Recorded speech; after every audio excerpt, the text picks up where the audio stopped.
Good afternoon, praise the Lord. நல்லா இருக்கீங்களா? ரெண்டாவது நாள் ட்ரீட்மெண்ட்டுக்கு வந்திருக்கீங்களா? ஆமேன். உள்ளான மனுஷனிலே மாறுவதற்கு விருப்பத்தோடு வருகிற உங்களை ஆண்டவர் கண்டு பிரியப்படுகிறார், சந்தோஷப்படுகிறார். நான் உள்ள மாறணும், நான் குணத்தில் மாறணும், என்னுடைய சுபாவத்தில் மாறணும் அப்படிங்கிற ஆசை வந்து விட்டதே உங்களுக்கு, அதுவே நீங்கள் பாதி மாறினதற்கு சமம். ஆங்கிலத்தில் ஒரு பழமொழி இருக்குது, well begun is half done. முறையே ஆரம்பிக்கப்பட்ட கிரமம் பாதி முடிக்கப்பட்டதுக்கு சமம். ஸோ நீங்கள் இந்த போதனைக்காக நான் மாற வேண்டும், நான் மாற வேண்டும் என்ற ஆசையோடு விருப்பத்தோடு நீங்கள் வந்திருக்கிறீர்களே, அதுவே ஒரு நல்ல ஒரு மனப்பான்மையை காட்டுகிறது. That shows the attitude that you have, and that is a healthy attitude. நான் மாற வேண்டும். எல்லாரும் சொல்லலாமா? எனக்கு பின்னால் நீங்கள் சொல்கிறீங்களா? நான் மாற வேண்டும். I must change. சொல்கிறீங்களா? I must change. முதல்ல இங்கிலீஷில் சொல்லிடுவோம், அப்புறம் நம்ம தமிழில் சொல்லலாம். சரியா? I can change. சொல்லுங்க. I can change. அப்புறம் I must change. சொல்லுங்க. I must change. மூன்றாவது I will change. சொல்லுங்க பார்க்கலாம். I will change. தமிழில் நான் அல்லது என்னாலே மாற முடியும். சொல்லுங்க பார்க்கலாம். என்னால் மாற முடியும். நான் மாறியே ஆக வேண்டும். ரெண்டாவது சொல்லுங்க. நான் மாறியே ஆக வேண்டும். மூன்றாவது சொல்லுங்க. நான் மாறுவேன். I will change. பக்கத்தில் யாராவது இருந்தாங்கன்னா அவங்கள பார்த்து சொல்லுங்க, you can change. நீங்கள் மாற முடியும். பக்கத்தில் பார்த்து சொல்லுங்க, இப்ப நீங்க மாற வேண்டும். சொல்லுங்க, you must change. மூன்றாவது இன்னொன்று சொல்றீங்களா? you will change. நீங்கள் மாறுவீர்கள். நீங்கள் மாறுவீர்கள். இன்னும் ஒன்னே ஒன்று சொல்லிடுறீங்களா? மரியாதையாக மாறிடுங்க. Better change. Amen. Praise God. Hallelujah. தேவன் நம்மை ஆசீர்வதிப்பாராக. நேற்றைய தினத்தில் நாம் இந்த கிறிஸ்டியன் கேரக்டர் டெவலப்மெண்ட், கிறிஸ்தவ சுபாவ வளர்ச்சியின் பாடத்தில் முதல் நாள் பாடத்தை நாம் படித்தோம். அடிப்படையான காரியம், ரட்சிப்பு என்பது இலவசம், சால்வேஷன் இஸ் ஃப்ரீ. அண்ட் அதுக்கப்புறம் கிறிஸ்தவ வாழ்க்கை என்பது நம்முடைய கிரியைகளை தேவன் எதிர்பார்க்கிறார். ரட்சிக்கப்படுகிறதற்கு முன்பாக நம்முடைய கிரியைகள், செத்த கிரியைகள், அது தேவனுடைய பார்வையிலே அழுக்கான கந்தை. Before salvation our works are dead works and all our righteousness are filthy rags. That is what we read in Isaiah. ஏசாயா தீர்க்கதரிசன புஸ்தகத்திலே நாம் அதைத்தான் நாம் வாசிக்கிறோம். நாம் கிரியையினாலே ரட்சிக்கப்படவில்லை, கிருபையினாலே ரட்சிக்கப்பட்டோம். We are not saved by works, we are saved by grace. While we are not saved by works, we are saved for works. நாம் கிரியைகளினாலே ரட்சிக்கப்படவில்லை, ஆனால் கிரியைகளுக்காக ரட்சிக்கப்பட்டிருக்கிறோம். எபேசியர் 2 அதிகாரம் 10 Ephesians chapter 2 and verse 10. அதற்கு பிறகு நாம் கிறிஸ்தவ வாழ்க்கையிலே இருக்கிறதான பல்வேறு நிலைகளை நாம் பார்த்தோம். பிள்ளைகள், புத்திரர், சில்ட்ரன், சன்ஸ், அப்புறம் குழந்தை, அப்புறம் புருஷன். 1 கொரிந்தியர் 13 அதிகாரத்திலிருந்து பார்த்தோம். அப்புறம் பால் குடிக்கிற குழந்தை எபிரேயர் 5 அதிகாரத்தில் பார்த்தோம். மற்றவர்களுக்கு போதிக்கக்கூடிய ஆசான், அந்த நிலை. 1 யோவான் 2 அதிகாரத்தில் பார்த்தோம். பிள்ளைகள், வாலிபர், பிதாக்கள், little children, young men, fathers. ஆவிக்குரிய வாழ்க்கையில் பல நிலைகள், அதோடு கூட சிநேகிதராக தேவனுக்கு இருக்கிறதான நிலை மாத்திரமல்ல, தேவனுடைய மனவாட்டியாக இருக்கக்கூடிய ஒரு ஸ்தானமும் இருக்கிறது. அதற்காக நாம் வளர வேண்டும் என்று நாம் பார்த்தோம். அதற்கு பிறகு கலாத்தியர் 5 அதிகாரத்திலே பவுல் சொல்லுகிறதான அந்த சீஷத்துவ சிலபஸ், அப்புறம் 2 பேதுரு 1 அதிகாரத்தில் பேதுரு நமக்கு கொடுக்கிறதான சிலபஸ், அதற்கு பிறகு மத்தேயு 5, 6, 7 இயேசுவே நமக்கு கொடுத்த சிலபஸ் கிறிஸ்துவ வாழ்க்கையின் வளர்ச்சிக்கு. அப்போஸ்தலர் 2ஆம் அதிகாரம் 42ஆம் வசனத்தில் நாம் பார்த்ததான அந்த புதிய சபை ஆரம்பிக்கப்பட்ட எருசலேம் சபையிலே அவர்கள் எதிலே கவனமாக இருந்தார்கள் என்பதை நாம் பார்த்தோம். அதற்கு பிறகு உங்களுக்கு நியமிக்கப்பட்ட ஓட்டத்தை நீங்கள் ஓட வேண்டும். You have to run the race that is set for you. There will be temptation to run another man's race. மற்றவர்களுடைய ஓட்டத்தை ஓடுவதற்கான சோதனைகள் வரும். ஆனால் நாம் கவனமாக இருக்க வேண்டும். நமக்கு நியமிக்கப்பட்ட ஓட்டத்திலே நாம் ஓட வேண்டும். சிலர் யாரை பார்த்தாலுமே அவங்கள மாதிரி மாறணும்னு ஒரு ஆசை. இங்கே பாருங்க, உங்களுக்கென்று ஆண்டவர் எதை வைத்திருக்கிறாரோ அதைத்தான் நீங்கள் செய்ய வேண்டும். ஆமென். எனக்கு இருக்கிற லிமிட்டேஷன்ஸ் தெரியும், எனக்கு இருக்கிற ஸ்ட்ரெங்க் எனக்கு தெரியும். Listen carefully. நீங்கள் உங்களுடைய பலனையும் உங்களுடைய பலவீனத்தையும் நீங்கள் அறிந்து கொள்ள வேண்டும். and both can be discovered in the presence of God. தேவனுடைய சமூகத்திலே இருக்கும் பொழுது நீங்கள் உங்கள் பலத்தை அறிந்து கொள்ள முடியும். நீங்கள் யார் என்பதை அறிந்து கொள்ள முடியும். The potential that you have will be discovered. The calling that you have, the purpose that God had ordained, all will be unpacked or revealed in the presence of God. தேவனுடைய சமூகத்திலே நாம் இருக்கும் பொழுது நம்முடைய சத்துவம், நம்முடைய அழைப்பு, நாம் செய்யக்கூடிய காரியங்கள், தேவன் நியமித்த காரியங்கள், நோக்கங்கள் அதெல்லாம் புலப்படும், வெளிப்படும் தேவ சமூகத்தில். இன்னொன்று, தேவ சமூகத்தில் தான் நம்முடைய குறைகள். we will discover our weakness. ஐயோ அதமானேன் என்று சொல்லி கதறுகிறான் ஏசாயா. ஆனால் அதே தேவ சமூகத்தில் தான் தேவனுடைய அழைப்பையும் உணர்ந்து அவன் ஒப்பு கொடுக்கிறான். So we must understand our limitations and we must understand our strength.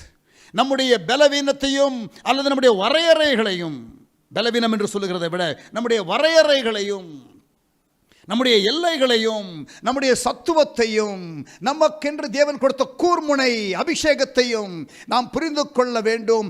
அப்பொழுது நாம் ஃபோக்கஸ்டாக இருக்க முடியும். ஆமென். ஹல்லேலூயா. இயேசு பூமியில் இருக்கும் பொழுது அவர் எல்லாவற்றையும் அவர் செய்யவில்லை. அவர் தேவாலயத்துக்கு வந்தாரா?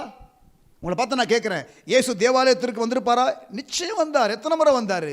ஆனால் அப்போஸ்தலர் 3ஆம் அதிகாரத்தில் பார்த்தீங்கன்னா பேதுரும் யோவானும் தேவாலயத்திற்கு வரும்பொழுது 40 வருஷமாய் அங்கே சப்பானியாய் இருக்கிறவன் தேவாலயத்து வாசல்ல இருக்கிறான். இயேசு எத்தனை முறை வந்திருக்கிறார்? Jesus did not heal everybody in Israel at that time. எந்த காரியத்தை பிதாவானவர் காட்டினாரோ அதை மாத்திரம் தான் செய்தார். நாமும் தேவன் நமக்கென்று நியமித்த காரியத்தை நாம் செய்ய வேண்டும். தேவன் யாராக நம்ம இருக்க சொல்லுகிறாரோ அந்த நபராக நாம் மாற வேண்டும். we must become the person that God wants us to be and we must do the thing that God wants us to do. That is basically Christian goal. ரட்சிக்கப்பட்ட பிறகு ஒரு கிறிஸ்தவனுக்கு இருக்கக்கூடிய ஒரு லக்கு என்ன தெரியுமா? 2 தான். ஒன்று, தேவன் விரும்புகிற நபராக மாற வேண்டும், தேவ சாயலுக்கு ஒப்பாய் மாற வேண்டும். அது குணமாற்றம், அது சுபாவ மாற்றம். அதை குறித்து தான் இந்த 21 நாள் நாம் படிக்கிறோம். 2வது, தேவன் எனக்கென்று வைத்த ஓட்டத்தை நான் ஓட வேண்டும், அதை நான் புரிந்து கொள்ள வேண்டும். ஜெனரல் பர்பஸ் ஒன்று இருக்கிறது, ஸ்பெசிபிக் பர்பஸ் என்று இருக்கிறது. உங்களுக்கு அந்த தெளிவான உங்களுக்கென்று தேவன் கொடுத்த அந்த நோக்கத்தை புரிந்து கொள்கிற வரை பொதுவான நோக்கத்திலே நாம் ஓட வேண்டும். சரி, உங்களுக்கென்று வைக்கப்பட்ட ஓட்டத்தை நீங்கள் ஓடாவிட்டால் கர்த்தர் இன்னொருவரை அந்த ஓட்டத்தை ஓட வைத்து விடுவார். உன் கிரீடத்தை ஒருவனும் எடுத்துக்கொள்ளாதபடி எச்சரிக்கையாயிரு. Let no man take your crown. Revelation 3:11. வெளிப்படுத்தின விசேஷம் 3ஆம் அதிகாரம் 11ஆம் வசனம். ஒருவனும் உன் கிரீடத்தை எடுத்துக்கொள்ளாதபடி உனக்குள்ளதை பற்றி கொண்டிரு. ஸோ நம்முடைய ஓட்டத்தை நாம் ஓடாவிட்டால் இன்னொருத்தர் ஓடுவார்கள். நீ மௌனமாக இருந்தால் ரட்சிப்பு வேறு வழியாய் வரும். எஸ்தர் மொர்தெகாய் சேலஞ்ச் பண்றான். ஆண்டவர் உன்னை அல்லாமல் வேறு இன்னொருவரை தெரிந்து கொள்ள அவரால் முடியும். ரெய்னார்ட் பாங்கே தேவனால் வல்லமையாய் பயன்படுத்தப்பட்ட ஒரு சுவிசேஷகர். அவர் ஆப்பிரிக்காவிலே அவர் வல்லமையாய் பயன்படுத்தப்பட்டார். அவர் ஒரு முறை அந்த ஊழியத்தை அவர் பல ஆண்டுகளாக ஆப்பிரிக்காவிலே செய்து, ஆப்பிரிக்காவிலே குறிப்பாக அவரை கர்த்தர் வல்லமையாக பயன்படுத்தினார். அவர் சொல்வார், Africa is no more a dark continent, it is a light continent என்று அவர் சொல்லுவார். அதாவது இருள் நிறைந்த கண்டமாக இருந்ததான ஆப்பிரிக்கா இப்பொழுது ஒளியின் கண்டமாக இருக்கிறது. கர்த்தர் வல்லமையாய் பயன்படுத்தினார். கர்த்தர் அவரை வல்லமையாய் பயன்படுத்தினார். The Lord used him mightily. The Lord used him mightily. ஆனால் அவர் சொல்றாரு, ஒரு முறை ஆண்டவர் அவரிடத்தில் பேசினாராம், I am God's plan C. I am God's plan C. என்ன சொல்ல வருகிறார் என்று நீங்கள் கூர்ந்து கவனித்தால் அவர் தெளிவாக பிறகு சொல்லுகிறார், ஆண்டவருடைய பிளான் ஏ ஒரு நபர், குறிப்பாக ஆப்பிரிக்காவிலே வல்லமையாய் எடுத்து பயன்படுத்துவதற்காக தேவன் ஒருவரை அழைத்தாராம். அந்த நபர் விட்டு கொடுக்கவில்லையாம். அப்புறம் ஆண்டவர் இன்னொருவருக்கு அந்த தருணத்தை கொடுத்தாராம், பிளான் பி. அந்த நபரும் அவர் ஒப்பு கொடுக்கவில்லையாம். ரெய்னால்ட் பாங்கே சொல்லுகிறார், I am God's plan C. Because plan A and plan B did not obey, God gave me this opportunity. ஆண்டவர் எனக்கு கொடுத்தார் என்று சொல்லுகிறார். இங்கே பாருங்க, உங்களுடைய அழைப்பை நீங்கள் இழக்க முடியும், உங்களுடைய ஆப்பர்ச்சுனிட்டியை நீங்கள் இழக்க முடியும், உங்களுக்கென்று கர்த்தர் வைத்திருக்கிற ஓட்டத்தை நீங்கள் மிஸ் பண்ண முடியும். ஆனால் மிஸ் பண்ணக்கூடாது என்பதுதான் அறைகூவல்.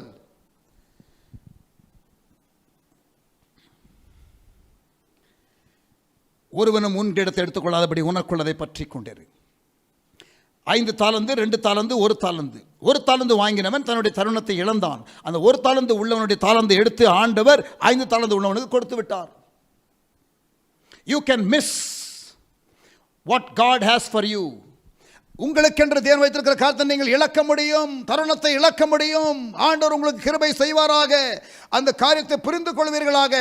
அதே போல இன்னொரு காரியம் கவனிங்க, நீங்கள் ஒருவேளை உங்களுடைய ஓட்டத்தை ஒழுங்காக ஓடினால், உங்களை சார்ந்த மற்றவர்கள் ஒருவேளை அவர்களுடைய தருணத்தை அவர்கள் ஓடாவிட்டால், அவர்களுடைய தருணத்தையும் எடுத்து உங்களுக்கு தேவன் கொஞ்சத்திலே உண்மையாக இருக்கிற உங்களுக்கு அநேகத்தின் மேல் அதிகாரியாக வைத்து விடுவார். நீங்கள் தான் 5 தாலந்து வாங்கின நபராக இருந்தால், உங்களை சார்ந்த யாராவது 1 தாலந்து உடையவர்களாக இருந்தால், அவர்கள் அவருடைய பணியை செய்யாவிட்டால் கர்த்தர் அவர்களுக்கு கொடுத்த கிருபையும் சேர்த்து உங்களுக்கு அவர் அதிகமாக அளந்து கொடுத்து விடுவார். ஸோ இதெல்லாம் நம்ம நேற்று கொஞ்சம் படித்தோம். நான் இன்றைக்கு கொஞ்சம் டீட்டெயிலாக அதை இன்னும் கொஞ்சம் எஸ்டாப்ளிஷ் பண்ணுறேன். Very important, very very important. நம்முடைய காரியத்தை தேவன் நமக்கு கொடுத்திருக்கிறதான அழைப்பு, திட்டம், நோக்கம் இருக்கிறதே, அதை நாம் ஓடுகிறோமே, அந்த பாதையில் ஒழுங்கின்படி ஓடணும்.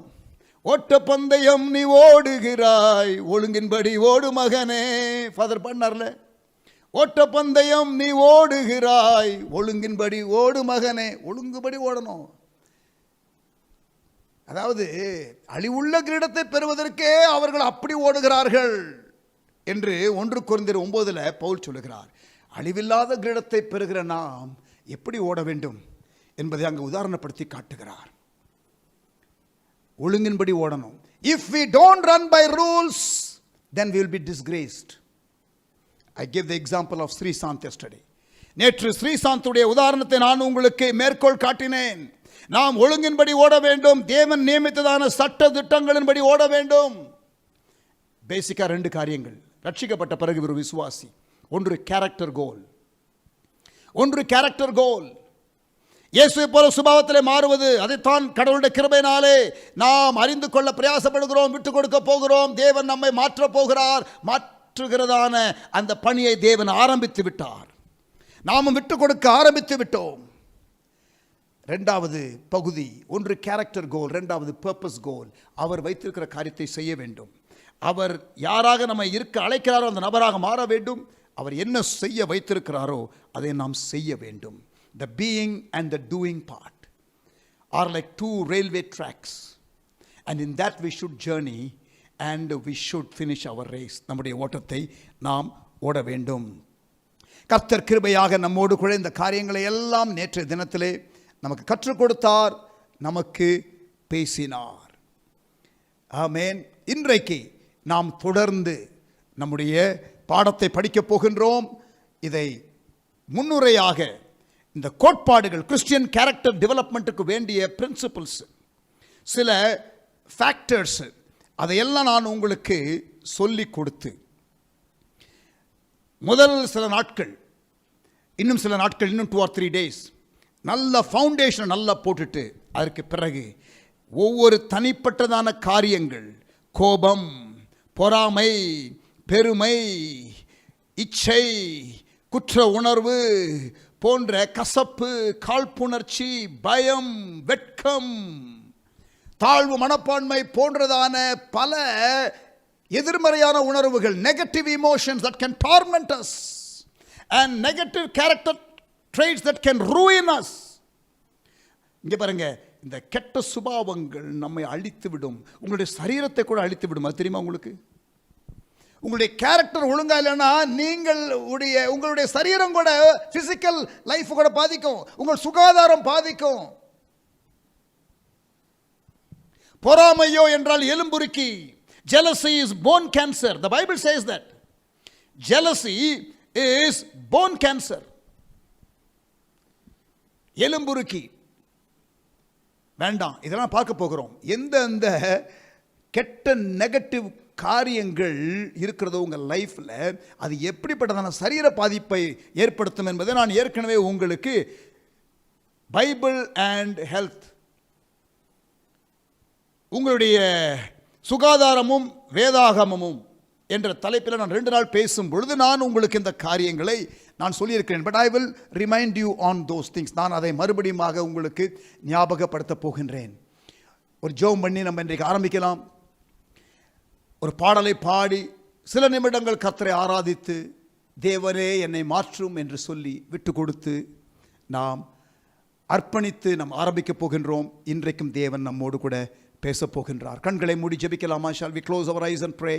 Father, we thank you for this wonderful afternoon. ஆண்டவரே, இந்த மகிமையான மதியான வேளைக்காக நன்றி செலுத்துகிறேன்.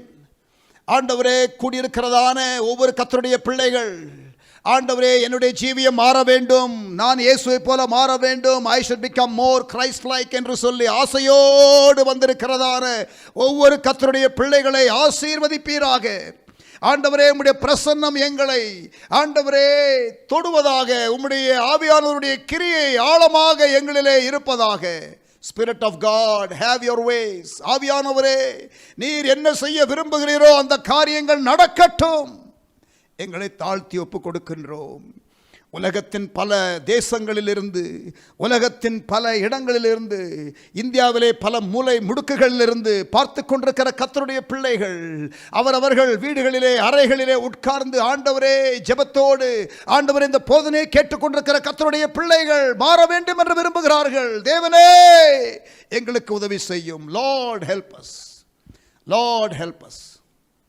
Lord help us. எங்களுடைய ஆண்டவரே, இந்த சுபாவம்,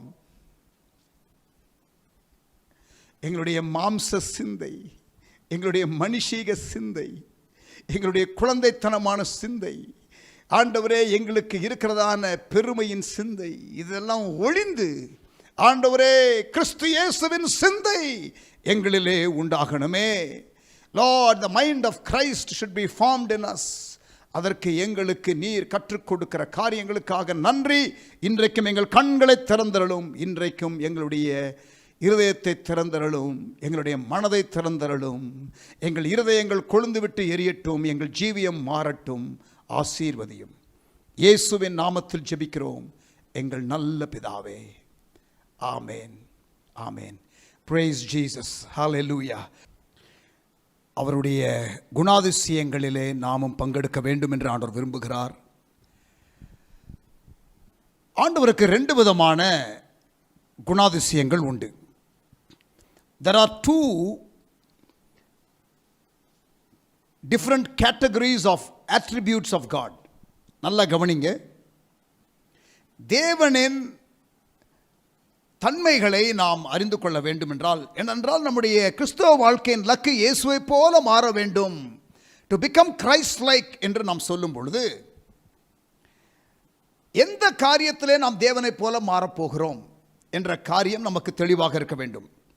நம்ம அப்படியே கொஞ்சம் கொஞ்சமாக மாறி மாறி மாறி மாறி நாமே தேவர்களாக மாறிவிடுவோம் என்று சொல்லுவது அது தவறான உபதேசம். You will never become God. நீங்கள் ஒருபோதும் தேவனாக மாற மாட்டீர்கள். இப்ப தேவ சாயலுக்கு ஒப்பாக நாம் மாற வேண்டும் என்று நாம் சொல்லுகிறோமே, when we say we must be conformed to the image of Jesus Christ, இயேசு கிறிஸ்துவினுடைய சாயலுக்கு ஒப்பாக நாம் மாற வேண்டும் என்று நாம் சொல்லும் பொழுது what do we mean? நாம் என்ன சொல்லுகிறோம்? அதை புரிந்து கொள்வதற்கு ரெண்டு காரியங்கள். there are two things, essential attributes of God and moral attributes of God. தமிழ்ல சொல்றேன். அதாவது தேவனுக்கே உரிய தன்மைகள் என்று ஒன்று உண்டு. essential attributes of God.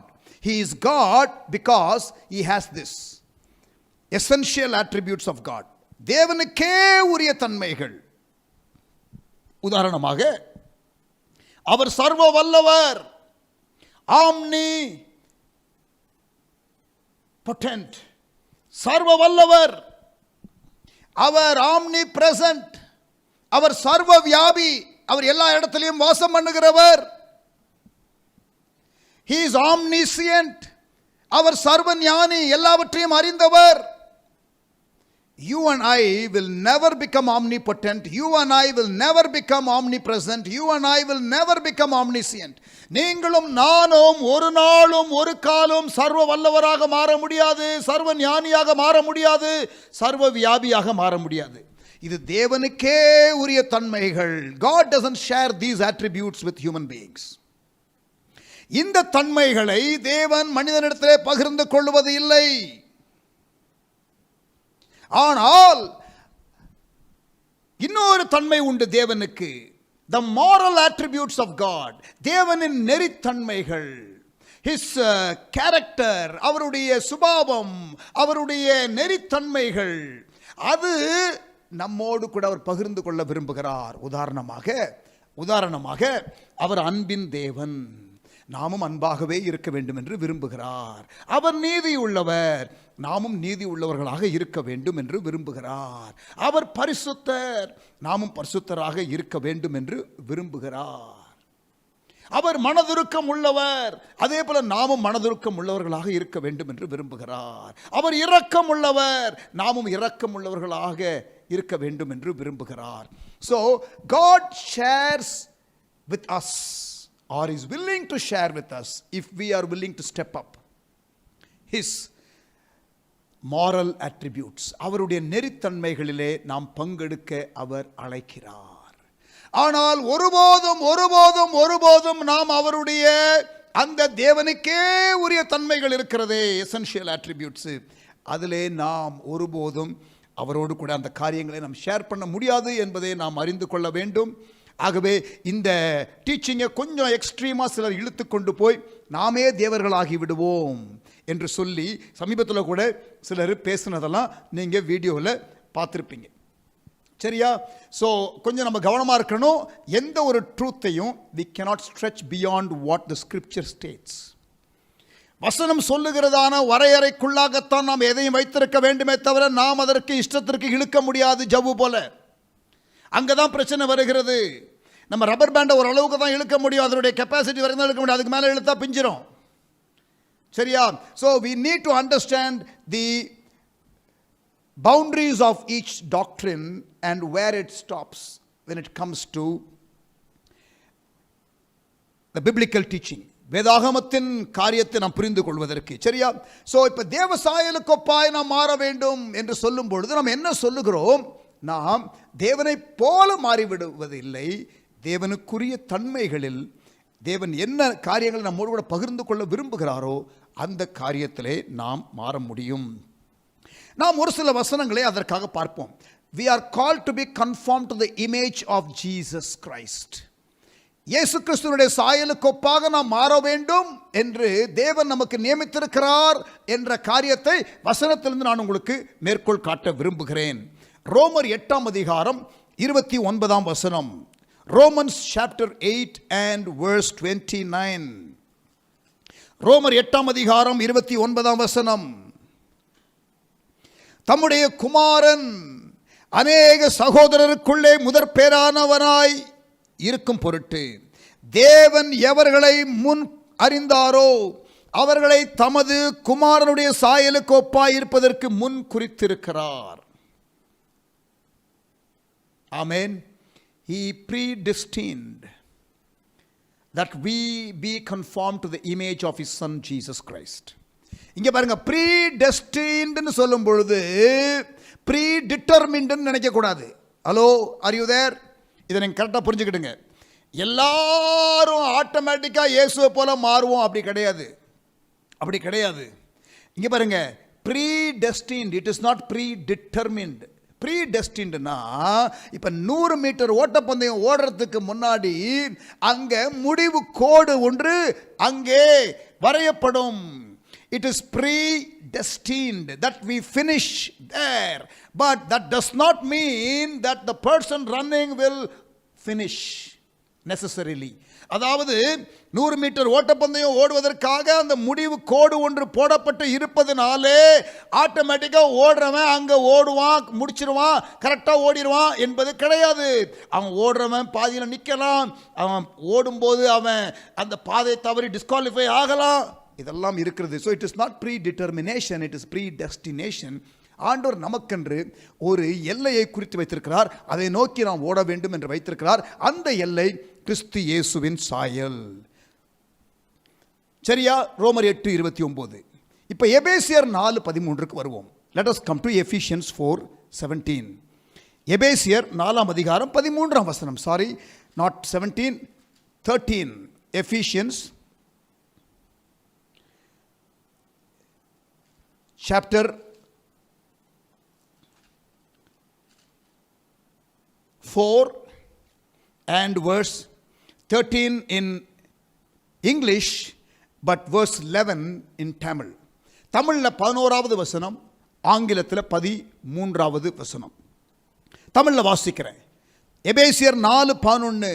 மேலும் நாம் அனைவரும் தேவனுடைய குமாரனை பற்றும் விசுவாசத்திலும் அறிவிலும் ஒருமைப்பட்டவர்களாகி கிறிஸ்துவனுடைய நிறைவான வளர்ச்சி, கவனிங்க, கிறிஸ்துவின் நிறைவான வளர்ச்சியின் அளவுக்கு தக்கதாக பூரண புருஷராகும் வரைக்கும் நமக்கு ஒரு லக்கை ஆண்டவர் வைத்திருக்கிறார். என்ன லக்கு? கிறிஸ்துவனுடைய நிறைவான வளர்ச்சி, பூரண புருஷராகும் நிலை. அந்த நிலையை நாம் அடைவதற்காக ஆண்டவர் என்ன பண்ணியிருக்கிறாராம்? கவனிங்க, அவர் அப்போஸ்தலர்களை 13ஆம் வசனம், தீர்க்கதரிசிகளை, அவர் சுவிசேஷகர்களை, அவர் மேய்ப்பர்களை, போதகர்களை அவர் நமக்கு கொடுத்திருக்கிறார். இந்த 5 விதமான லீடர்ஷிப் கிஃப்ட் இருக்கிறதே திருச்சபைக்கு. எதற்காக? நீங்களும் நானும் இயேசுவை போல குணத்திலே மாறுவதற்கு. இதோ இப்பொழுது நான் உங்களுக்கு போதிக்கிறேன். இப்ப இந்த 5 விதமான ஊழிய ஈவுகள் சபைக்கு தேவன் கொடுத்தாரே, அதிலே ஒரு ஈவு தான் நான். I am teaching you. இது எதற்காக? நீங்கள் கிறிஸ்துவிலே வளருவதற்காக, கிறிஸ்து இயேசுவிலே நீங்கள் தேர்ச்சி அடைவதற்காக. ஆனால் என்னுடைய இந்த இன்புட் மாத்திரம் போதாது. ஒரு அப்போஸ்தலர், ஒரு தீர்க்கதரிசி, ஒரு சுவிசேஷகர், ஒரு மேய்ப்பர், ஒரு போதகர், அப்படி எல்லா கிஃப்ட்ஸும் நமக்கு நம்ம லைஃப்ல வந்து இன்புட் கொடுக்கும் பொழுது நாம் வளருவோம் என்று பவுல் எழுதுகிறார். தேவன் சபைக்கு கொடுத்ததான லீடர்ஷிப் கிஃப்ட், தலைமைத்துவ ஈவுகள், இதை நாம் ஏற்றுக்கொள்ளும் பொழுது நாம் வளருவோம், நாம் வளருவோம். எல்லா சபையிலும் இந்த 5 விதமான ஊழிய ஈவுகள் வந்து ஊழியம் செய்ய வேண்டும். எல்லா கர்த்தருடைய பிள்ளைகளும் இந்த 5 விதமான ஊழியத்தினுடைய மினிஸ்ட்ரியில பெனிஃபிஷரியாக இருக்க வேண்டும். கர்த்தர் அப்படித்தான் இந்த நாட்களிலே செய்து வருகிறார். அது மாத்திரமல்ல, 12ஆம் வசனம், பரிசுத்தவான்கள் சீர் பொருந்தும் பொருட்டு. பரிசுத்தவான்கள் சீர் பொருந்தும் பொருட்டா? அவன் ஏற்கனவே பரிசுத்தவான் தானே இருக்குது, அப்புறம் என்ன சீர் பொருந்த வேண்டியது இருக்குது? இங்கிலீஷில் ரொம்ப நல்லா இருக்கும், ஃபார் பர்ஃபெக்டிங் த செயின்ட்ஸ். அவன் செயின்ட்னா ஏன் பர்ஃபெக்ட் பண்ணணும் அப்படிங்கிற கேள்வி வருது. அப்படின்னா இவன் வந்து பர்ஃபெக்ட் ஆகாத செயின்ட். இவன் வந்து என்னது, சீர் பொருந்தாத பரிசுத்தவான், அப்படித்தான் சொல்லணும். பரிசுத்தவான்கள் சீர் பொருந்தும். நல்லா ஒன்று கவனிங்க. இப்போ ரட்சிக்கப்படும் போது பாவி என்ற நிலையிலிருந்து பரிசுத்தவான் என்ற நிலைக்கு வர்றோம். இது குணமாற்றம் இல்லை, இது நிலை மாற்றம். Are you there? I want you to understand this. ரட்சிக்கப்படும் போது என்ன நடக்குது தெரியுமா? நமக்கு 100% குணமாற்றம் வரல, நிலை மாற்றம். பாவி என்ற ஸ்தானத்திலிருந்து பரிசுத்தவான் என்ற ஸ்தானத்திலே, அதாவது இந்த பிசாசின் பிள்ளை என்ற நிலையிலிருந்து தேவனுடைய பிள்ளை ஸ்தானம் மாறுது. ஆனா குணம் மாறல. நம்ம பரிசுத்தவான்கள்ங்கிற இப்ப கத்தோலிக்க சபையில் சிலர் ஊழியம் செய்தார்கள்னா அவங்க இறந்ததுக்கு அப்புறம் அதுக்கு பல லெவல் இருக்குது. அதெல்லாம் அப்ரூவாகி கடைசியில் போப் என்ன சொல்லுவார் தெரியுமா? இப்போ இவங்க செயின்ட்டு இல்லை, செயின்ட் தெரேசா இல்லை அப்படின்னு அதை கொடுக்கறதுக்கு அவங்க இறந்து பல வருடங்கள் கழித்து அப்படிலாம் பார்த்து இங்கே பாருங்க, ஏன் பைபிளில் நீங்கள் ரட்சிக்கப்பட்ட உடனே நீங்கள் பரிசுத்தவான் தான் சொல்லுது. ஹலோ, ஆமென். ஆனா இது குணம் மாற்றம் இல்லை, நிலை மாற்றம். எப்படி சொல்றேன்? இங்க பாருங்க, நீங்க கொரிந்து சபைக்கு பவுல் எழுதின நிருபத்தை பாருங்க. எப்படி ஆரம்பிக்கிறாரு? 1 கொரிந்தியர் 1ஆம் அதிகாரத்தில் என்ன போட்டிருக்குது? தேவனுடைய சித்தத்தினாலே, 1 Corinthians chapter 1 and verse 1, அப்போஸ்தலனாகும்படி அழைக்கப்பட்டவனாகிய பவுலும் சகோதரனாகிய சொஸ்தேனேயும் கொரிந்துவிலே கிறிஸ்து இயேசுவுக்குள் பரிசுத்தமாக்கப்பட்டவர்களாயும் பரிசுத்தவான்களாகும்படி அழைக்கப்பட்டவர்களுமாயிருக்கிற தேவனுடைய சபைக்கும் பரிசுத்தமாக்கப்பட்டவர்கள்னு இருக்கு, அப்புறம் பரிசுத்தம் ஆகும்படின்னு போட்டிருக்கு. ஒன்று நிலை மாற்றம், இன்னொன்று குணமாற்றம். ஆமென். ரட்சிக்கப்படும் பொழுது S we are sanctified, but not our own righteousness, but it is the righteousness of Jesus. It is imputed righteousness, it is not developed righteousness. அதாவது நமக்குள்ளே புகுத்தப்பட்ட நீதி நிமித்தம் நாம் பரிசுத்தவான்கள் என்ற நிலையை அடைகிறோம். நாம் நீதிமான்களாக இருப்பதனாலே அல்ல. சரியா? இது உங்களுக்கு முழுமையாக புரியாவிட்டால் don't worry much. ஓகே, 2 கொரிந்தியர் 1ஆம் அதிகாரம்.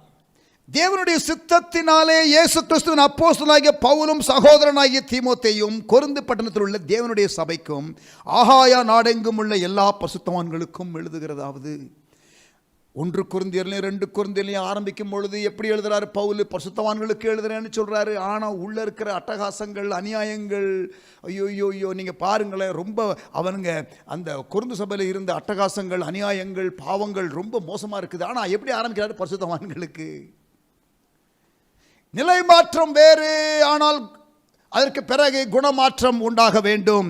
சரி, இப்ப மறுபடியும் எபேசியர் 4ஆம் அதிகாரத்துக்கு வாங்க. Come again to Ephesians chapter 4. எபேசியர் 4ஆம் அதிகாரம்.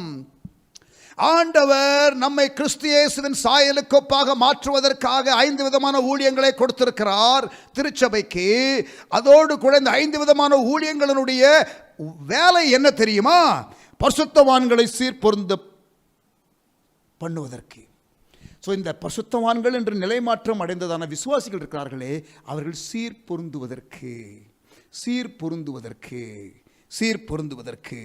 அப்புறம் சுவிசேஷ ஊழியத்தின் வேலைக்காக, அப்போ ஊழியம் செய்வதற்காக ஆயத்தப்படுத்துவதற்காக நீங்கள் யாராக இருக்க வேண்டுமோ, நீங்கள் என்ன செய்ய வேண்டுமோ, அந்த 2ஐயும் நீங்கள் அடைவதற்கு, கிறிஸ்தவ வாழ்க்கையின் லக்கை அடைவதற்கு ஆண்டவர் 5 விதமான ஊழியங்களை கொடுத்திருக்கிறார். The Lord has given the 5-fold ministry in the church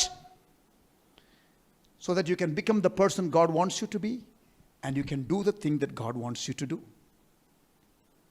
2 Timothy chapter 3 verse 16 and 17.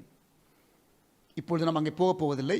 2 தீமோத்தேயு 3ஆம் அதிகாரம் 16, 17 அதை படித்து பார்த்தால் அதுவும் அதே 2 பர்பஸ்க்கு தான். எதுக்கு? நீங்கள் யாராக மாறணுமோ அந்த நபராக மாறுவதற்கு, நீங்கள் என்ன செய்ய வேண்டுமோ அந்த காரியத்தை நீங்கள் செய்வதற்கு.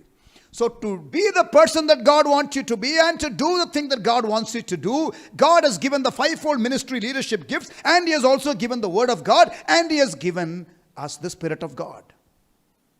சரி, தேவ ஆவியானவர் நமக்கு கொடுத்திருக்கிறார், தேவ வசனத்தை கொடுத்திருக்கிறார், தேவ ஊழியர்களை நமக்கு கொடுத்திருக்கிறார், தேவ மனிதர்களை நமக்கு கொடுத்திருக்கிறார்.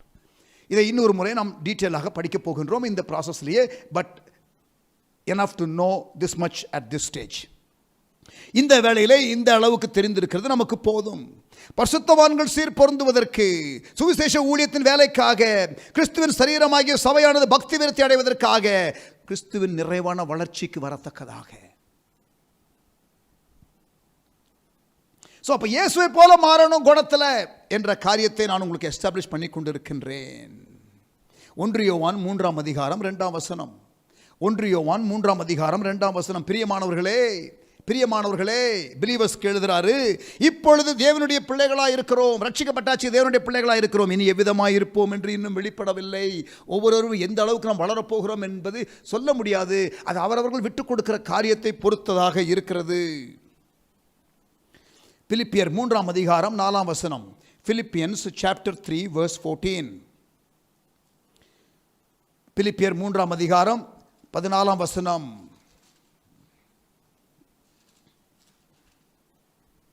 கிறிஸ்து இயேசுவுக்குள் தேவன் அழைத்த பரம அழைப்பின் பந்தய பொருளுக்காக லக்கை நோக்கி ஓடுகிறேன். பவுல் தன்னுடைய ஓட்டத்தின் முடிவில் சொல்றாரு, இன்னும் அவர் லக்கை நோக்கி ஓடுகிறாராம். நமக்கு தேவன் வைத்திருக்கிற லக்கை நோக்கி நாம் ஓட வேண்டும். கிறிஸ்து இயேசுவின் சாயலுக்கொப்பாய் இருக்கிற அந்த நிலைக்கு நேராய் நாம் ஓட வேண்டும். நமக்கென்று தேவன் வைத்திருக்கிற ஓட்டத்தை நாம் ஓட வேண்டும்.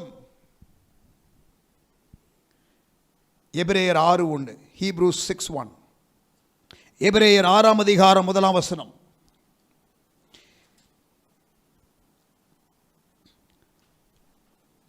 தமிழ்ல 2வது வசனம்.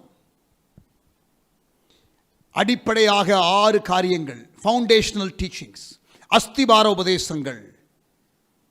ஏற்கனவே நேற்றைய தினத்தில் நான் உங்களுக்கு இதை குறித்து விளக்க சொல்லிவிட்டேன்.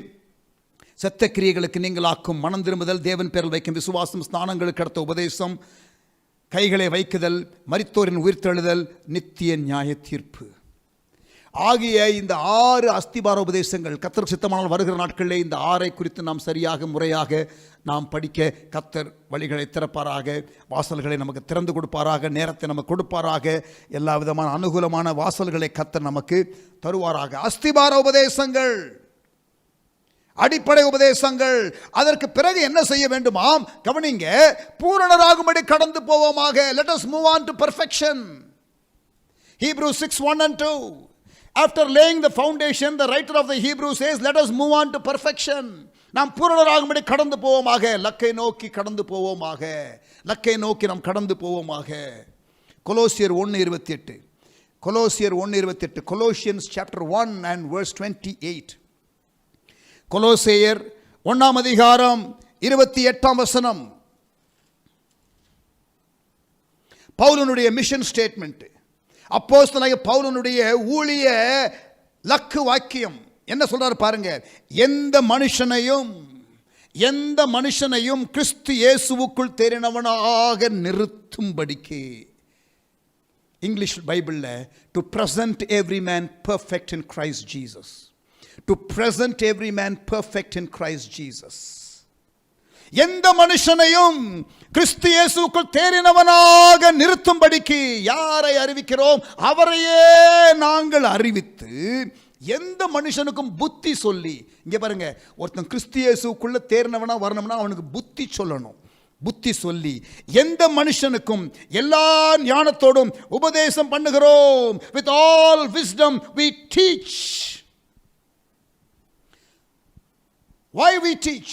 We teach to present every man perfect in Christ Jesus. கிறிஸ்து இயேசுவுக்குள் தேறினவர்களாய் நிறுத்துவதற்காக நாங்கள் கிறிஸ்துவை பிரசங்கிக்கிறோம். மறுபடியும் வாசிக்கிறேன். Colossians 1:28. கொலோசேயர் 1:28. எந்த மனுஷனையும் கிறிஸ்து இயேசுவுக்குள் தேறினவனாக நிறுத்தும்படிக்கு அவரையே அறிவித்து, எந்த மனுஷனுக்கும் புத்தி சொல்லி, எந்த மனுஷனுக்கும் எல்லா ஞானத்தோடும் உபதேசம் பண்ணுகிறோம். உபதேசம், டீச்சிங். இன்றைக்கு நீங்கள் கேட்டுக்கொண்டிருக்கின்றீர்கள், இதுபோல உபதேசங்கள் தேவை வளருவதற்கு. You need teaching to grow. நேற்றைய தினத்தில் முடியும் பொழுது நான் வாசித்தேனே, மறுபடியும் வாசிக்கிறேன். Acts chapter 11. அப்போஸ்தலர் 11ஆம் அதிகாரம். நாம் சீஷர்களாக மாறுவதற்கு நமக்கு போதனை தேவை. We need teaching. Acts chapter 11. அந்தியோகியா சபை ஆரம்பிக்கப்பட்டிருக்கிறது. The Antioch church has just started. The scattered believers of Jerusalem church have now gone as far as Antioch and they have planted church. இப்பொழுது அந்தியோகியா சபை ஆரம்பிக்கப்பட்ட நேரம். எருசலேம் சபையிலே சிதறப்பட்டவர்கள் உபத்திரவத்து நிமித்தம் அவர்கள் எங்கும் பரவி இயேசுவினுடைய சுவிசேஷத்தை அறிவித்தார்கள். அதிலே ஒரு சிலர் அவர்கள் அந்தியோகியா வரைக்கும் வந்து அங்கே சிலரை ஆண்டவருக்குள் நடத்துகிறார்கள். ஒரு சபை ஆரம்பிக்கப்படுகிறது. பர்னபா அனுப்பப்படுகிறார். பர்னபா போய் பவுலை அழைத்து வருகிறார். பர்னபாவும் பவுலும் என்ன பண்ணுகிறார்கள்? Verse 25, அப்போஸ்தலர் 11:25. பின்பு பர்னபா சவுலை தேடும்படி தர்சுவுக்கு புறப்பட்டு போய் அவனை கண்டு அந்தியோகியாவுக்கு அழைத்து கொண்டு வந்தான். Paul is now brought to Antioch by Barnabas. 26 வசனம், அவர்கள் ஒரு வருஷ காலமாய் சபையோடே கூடியிருந்து அநேக ஜனங்களுக்கு உபதேசம் பண்ணினார்கள். Paul and Barnabas taught the Antioch church believers for 1 full year. ஒரு வருஷ காலமாய் சபையோடே கூடியிருந்து அநேக ஜனங்களுக்கு உபதேசம் பண்ணினார்கள். 1 year teaching. விளைவு என்ன? What is the impact? முதல் அந்தியோகியாவிலே சீஷர்களுக்கு கிறிஸ்தவர்கள் என்று பெயர் வழங்கிற்று. கிறிஸ்தவர்கள், கிறிஸ்து பிளஸ் அவர்கள், லிட்டில் கிரைஸ்ட், கிறிஸ்துவை போல பிஹேவ் பண்ணுகிறார்கள். சீஷர்களுக்கு கிறிஸ்தவர்கள் என்கிற பெயர். They were given a nickname and the nickname was Christians. கிறிஸ்தவர்கள், கிறிஸ்து பிளஸ் அவர்கள் என்ற நிலையிலே அவருடைய வாழ்க்கையிலே சுபாவம் மாறி இருந்தது. போதகத்தை கேட்டு அதற்கு அவர்கள் விட்டு கொடுத்து அந்தியோகியா சபையிலே உள்ளவர்கள் சீஷர்களாக மாறி இருந்தார்கள். சீஷத்துவம் ரொம்ப முக்கியம். Discipleship is very very important. அப்போஸ்தலர் 14 அதிகாரத்துக்கு வாங்கள். Acts chapter 14. அப்போஸ்தலர் 14 அதிகாரம் எடுத்துக்கொள்ளுங்க.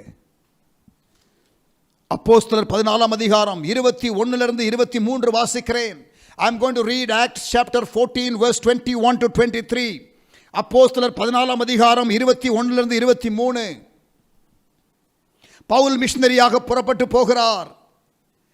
பவுல் மிஷனரியாக போகும் பொழுது அவர் ஒவ்வொரு இடத்திலும் செய்த 5 காரியங்கள் நன்றாக கவனியுங்கள். பவுல் எங்கேயெல்லாம் போனாரோ அங்கே அவர் செய்த 5 காரியங்கள், அவர் சபை ஆரம்பித்த எல்லா இடத்திலும் அவர் செய்த 5 காரியங்கள், மிஷனரியாக புறப்பட்டு போன எல்லா எல்லைகளிலும் அவர் செய்த 5 காரியங்கள். நம்பர் 1, அப்போஸ்தலர் 14:21. அந்த பட்டணத்தில் அவர்கள் சுவிசேஷத்தை பிரசங்கித்து, நாங்கள் மிஷனரி ஊழியத்தை செய்கிற நாங்கள், வட இந்தியாவிலே, பீகாரிலே, வட இந்தியாவிலே, ஒரிசாவிலே ஊழியம் செய்கிற நாங்கள், எங்கள் மிஷனரிகளுக்கு நாங்கள் அடித்து சொல்லுகிற காரியம், இந்த 5 காரியத்தை நாம் செய்ய வேண்டும். முதலாவது, சுவிசேஷம் அறிவிக்கப்பட வேண்டும் ஒரு புதிய எல்லையிலே. இரண்டாவது, அநேகரை சீஷராக்கின பின்பு அந்த ரட்சிக்கப்பட்ட மக்களை நாம் சீஷராக்க வேண்டும். இரண்டாவது, பவுலினுடைய ஊழியத்தில் கவனிங்க. சுவிசேஷத்தை பிரசங்கித்து 21 வசனம், Acts chapter 14 verse 21. அவர்கள் சுவிசேஷத்தை பிரசங்கித்து அநேகரை சீஷராக்கின பின்பு லிஸ்திராவுக்கும் இக்கோனியாவுக்கும் அந்தியோகியாவுக்கும் திரும்பி வந்து, அந்த எந்த ஊர்லலாம் சர்ச்சை ஆரம்பித்தாங்களோ, எந்த ஊர்லலாம் சுவிசேஷம் அறிவித்தாங்களோ, எந்த ஊர்லலாம் சீஷர் ஆக்கினாங்களோ திரும்பி வந்து 22 வசனம், சீஷருடைய மனதை திடப்படுத்தி strengthening the disciples. மூன்றாவது strengthening the disciples, சீஷர்களை திடப்படுத்துதல். நீங்கள் இதை இன்னும் வாசிக்க வேண்டும் என்றால் அப்போஸ்தலர் 18:23 கூட வாசிக்கலாம். நான் வாசிக்கிறேன். அப்போஸ்தலர் 18:23. அப்போஸ்தலர் 18:23. அங்கே சில காலம் சஞ்சரித்த பின்பு புறப்பட்டு கிரமமாய் கலாத்தியா நாட்டிலேயும் பிரிகியா நாட்டிலும் சுற்றி திரிந்து சீஷர் எல்லாரையும் திடப்படுத்தினான். So it was a regular feature in Paul's missionary journey to strengthen the disciples. That is the third level. First you make them disciples and then after a while come and strengthen the disciples. Whatever that means. திடப்படுத்துதல் சீஷர்களை. இதைத்தான் CSI சபைகளிலே திடப்படுத்துதல் என்று சொல்லுகிறார்கள். Whether that is what they do exactly, God knows. But what I'm saying is, சீஷருடைய மனதை திடப்படுத்தி என்ற இங்கே வசனம் இருக்கிறது. திடப்படுத்துதல் என்ற ஒரு நிலை இருக்கிறது. அதாவது ரட்சிக்கப்பட்ட பிறகு அவர்கள் சீஷராக்கப்பட வேண்டும். சீஷராக்கப்பட்ட பிறகு திடப்படுத்தப்பட வேண்டும். நீங்கள் 1 பேதுரு 5ஆம் அதிகாரம் 10ஆம் வசனம் 11ஆம் வசனம், 1 Peter chapter 5 verse 10 and 11, if you read you will discover the process that Peter talks about. பேதுரு சொல்லுகிறதான அந்த முறைமைகளை நீங்கள் அங்கே வாசிக்க முடியும். வாசித்து விடுவோமே, எதற்கு அதை விட்டு வைக்க வேண்டும்? 1 பேதுரு 5ஆம் அதிகாரம் 10-11 வசனங்கள். 1 பேதுரு 5ஆம் அதிகாரம் 10-11 வசனங்கள். கிறிஸ்து இயேசுவுக்குள் நம்மை நமது நித்திய மகிமைக்கு அழைத்தவராயிருக்கிற சகல கிருபையும் பொருந்திய தேவன் தாமே கொஞ்ச காலம் பாடனுபவிக்கிற உங்களை சீர்படுத்தி, ஸ்திரப்படுத்தி, பலப்படுத்தி நிலைநிறுத்துவாராக.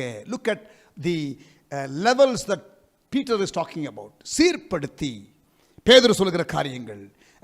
கிருபையினாலே உங்களை ரட்சித்த ஆண்டவர் உங்களை என்ன பண்ணணும்? சீர்படுத்தணும், ஸ்திரப்படுத்தணும், உங்களை பலப்படுத்தணும், நிலைநிறுத்தணும் என்று அவர் சொல்லுகிறார். சுவிசேஷம் அறிவிக்கணும், சீஷர்கள் ஆக்கணும், அப்புறம் சீஷருடைய மனதை திடப்படுத்தணும். அடுத்து என்ன? அடுத்து என்ன? கவனிங்க, 22ஆம் வசனம். நாம் அநேக உபத்திரவங்களின் வழியாய் தேவனுடைய ராஜ்யத்தில் பிரவேசிக்க வேண்டும் என்று சொன்னார்கள். பெர்சிக்யூஷன் அவேர்னஸ், உபத்திரவத்தை குறித்த விழிப்புணர்வு. எல்லாமே நல்லாயிரும் உனக்கு என்று சொல்லுகிறது அல்ல. பைபிள் படி நம்ம எல்லாத்தையும் டீச் பண்ணணும். அவனுக்கு சொல்லணும், டே உனக்கு உபத்திரம் வந்தாலும் உண்மையா இருக்கணும். நீ தானியேலை போல நீ சிங்க கபிக்குள்ள தூக்கி போட்டாலும் நீ அங்கே என்ன பண்ணணும்? நீ காம்ப்ரமைஸ் பண்ணக்கூடாது. சிங்க கபின்னு ஒன்று பயந்து காம்ப்ரமைஸ் பண்ணக்கூடாது. தூக்கி போட்டாலும் அங்கே உள்ளே போகணும். சிங்கம் சாப்பிட்டா ஸ்தோத்திரம், சிங்கம் சாப்பிடாட்டாலும் ஸ்தோத்திரம் அப்படின்னு இருக்கணும். ஆமேன். சிங்க கேபியோ சூளை நெருப்போ அவர் என்னை காத்திடுவார். காக்காம போனார்னா? ஸ்தேவானை காக்கலையே, யாக்கோபை காக்கலையே, அப்போஸ்தலர் 12 யாக்கோபை காக்கலையே, அப்போஸ்தலர் 7 ஸ்தேவானை காக்கலையே. எபிரேய வாலிபர்கள் எரிகிற தீயில தூக்கி போட்டாங்க, காப்பாற்றப்பட்டார்கள். நம்ம அதை மட்டும் தானே பாட்டா பாடுறோம். ஏன் ஒரு சரணத்தை சேர்க்கலாமே, செத்தாலும் பரவாயில்லன்னு? அப்படி இல்லையே. சிங்க கேபியோ சூளை நெருப்போ அவர் என்னை காத்திடுவார். விசுவாசிகள் அப்படியே ரொம்ப ஜோரா கைத்தட்டி பயங்கர பரவசத்தோட காத்திடுவார். உபத்திரவத்தை குறித்த விழிப்புணர்வு கொடுத்தாங்க. ஆமேன். செத்தாலும் சாகிறேன், தலை போனாலும் பரவாயில்ல, சத்தியத்தை பேசுவேன். சத்தியத்தை பேசின யோவான் ஸ்நானகன் தலை போச்சு. 12 சீஷர்களுடைய உயிர் அப்படித்தான் போச்சு. தோமா அவருடைய உயிர் நம்ம தேசத்தில் போச்சு. இயேசுக்காக இந்த காலாகாலமாக 2000 வருஷம் எத்தனையோ பேர் இரத்த சாட்சிகளாக மரித்திருக்கிறார்கள். அதுவும் ஒரு பாக்கியம், அதுவும் ஒரு ஸ்லாக்கியம். அது எல்லாருக்கும் கிடைக்கிற பாக்கியம் அல்ல, ஒரு சிலருக்கு கிடைக்கும். அப்படி கிடைத்தால் ஆண்டவரை ஸ்தோத்திரம் என்று சொல்லி போற கதிக்கு நல்ல கதிக்கு போயிடணும். ஆமென் சொல்லுங்களேன். அங்கே ஆண்டவர் நம்ம எழும்பி நின்று வரவேற்றார். ஸ்தேவானை எழும்பி நின்று வரவேற்றார். பிதாவின் வலது பட்சத்தில் உட்கார்ந்துருக்காருன்னு போட்டிருக்குது பைபிளில். ஆனால் இங்கே பார்த்தீங்கன்னா ஸ்தேவான் அங்கே வரும்பொழுது அவர் என்ன பண்ணிட்டார்? இயேசு எழும்பி நின்று வரவேற்றார்னு போட்டிருக்குது. Amen. Standing ovation for Stephen. And who is doing that? The son of God himself is doing that. இரத்த சாட்சியை மறிக்கிறது பாக்கியம். பிரியமானவர்களே, இந்த கடைசி நாட்களில் அந்த பிரிவிலேஜ் சிலருக்கு கிடைக்கும். சொல்லிட்டாங்க சீஷர்களுக்கு. சீஷர்கள் ஆக்கினாங்க, விசுவாசிகள் சீஷர் ஆக்கினாங்க, சீஷரை திடப்படுத்தினாங்க, ஸ்ட்ரெங்தன் பண்ணாங்க, இன்னொரு லெவல் கொண்டு போனாங்க. அதுக்கு அடுத்து அவங்கள உபத்திரவம் வந்தாலும் உறுதியாக இருக்கணும்னு சொன்னாங்க. வாழ்வோ சாவோ எதுதான் பிரிக்க முடியும் இல்லை? அது சூப்பர் பாட்டு. அந்த மாதிரி பாட்டு இன்னும் கொஞ்சம் எழுதணும். எல்லாம் அப்படியே கொஞ்சம் அப்படியே நம்ம தூக்கிடுவார், உயர்த்திடுவார், உன்னை அப்படியே அப்படி வச்சிருவார், இப்படி வச்சிருவார். அப்படியே எழுதுனா பாட்டு எப்படி?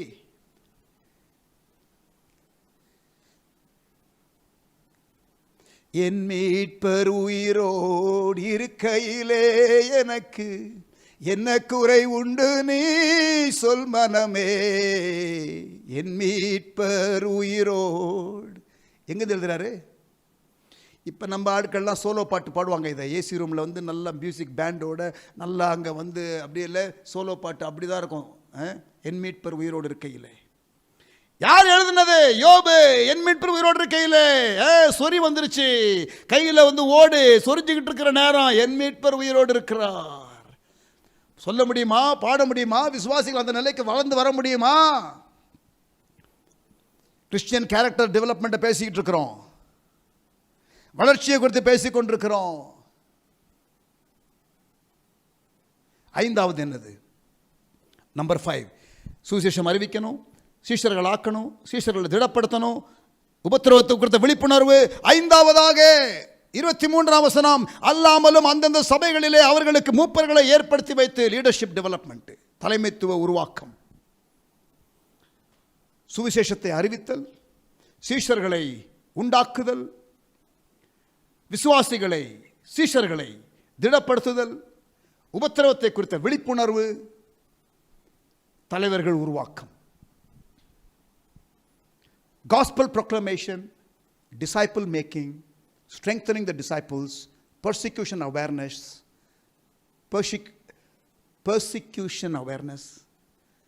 leadership development. இதில் நான் உங்களுக்கு ஹைலைட் பண்ணி காட்டுறது சீஷர்களை ஏற்படுத்துவது, அவர்களை வளர வைப்பது கிறிஸ்துவுக்குள்ள. அது பவுலுடைய மிஷனரி ஜர்னியில் இருந்த ஒரு ஃபீச்சர்.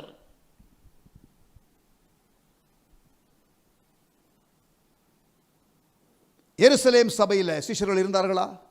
எருசலேம் சபையிலே சீஷர்கள் இருந்தார்களா? இருந்ததுனால தான் உபத்திரவம் வரும்பொழுது சிதறப்பட்டவர்கள் எல்லா இடத்துலையுமே பிரசங்கம் பண்ணாங்க. ஓடி ஒளியலை. அவர்கள் போன இடத்துல போய் சுவிசேஷம் பிரசங்கித்தார்கள். அப்போஸ்தலர் 6ஆம் அதிகாரம் 1ஆம் வசனம், ஆக்ட்ஸ் 6:1. அப்போஸ்தலர் 6ஆம் அதிகாரம் 1ஆம் வசனம், அந்நாட்களிலே சீஷர்களுடைய எண்ணிக்கை பெருகின போது, சீஷர்கள் பெருகினார்கள். எருசலேம் சபை, the number of disciples increased.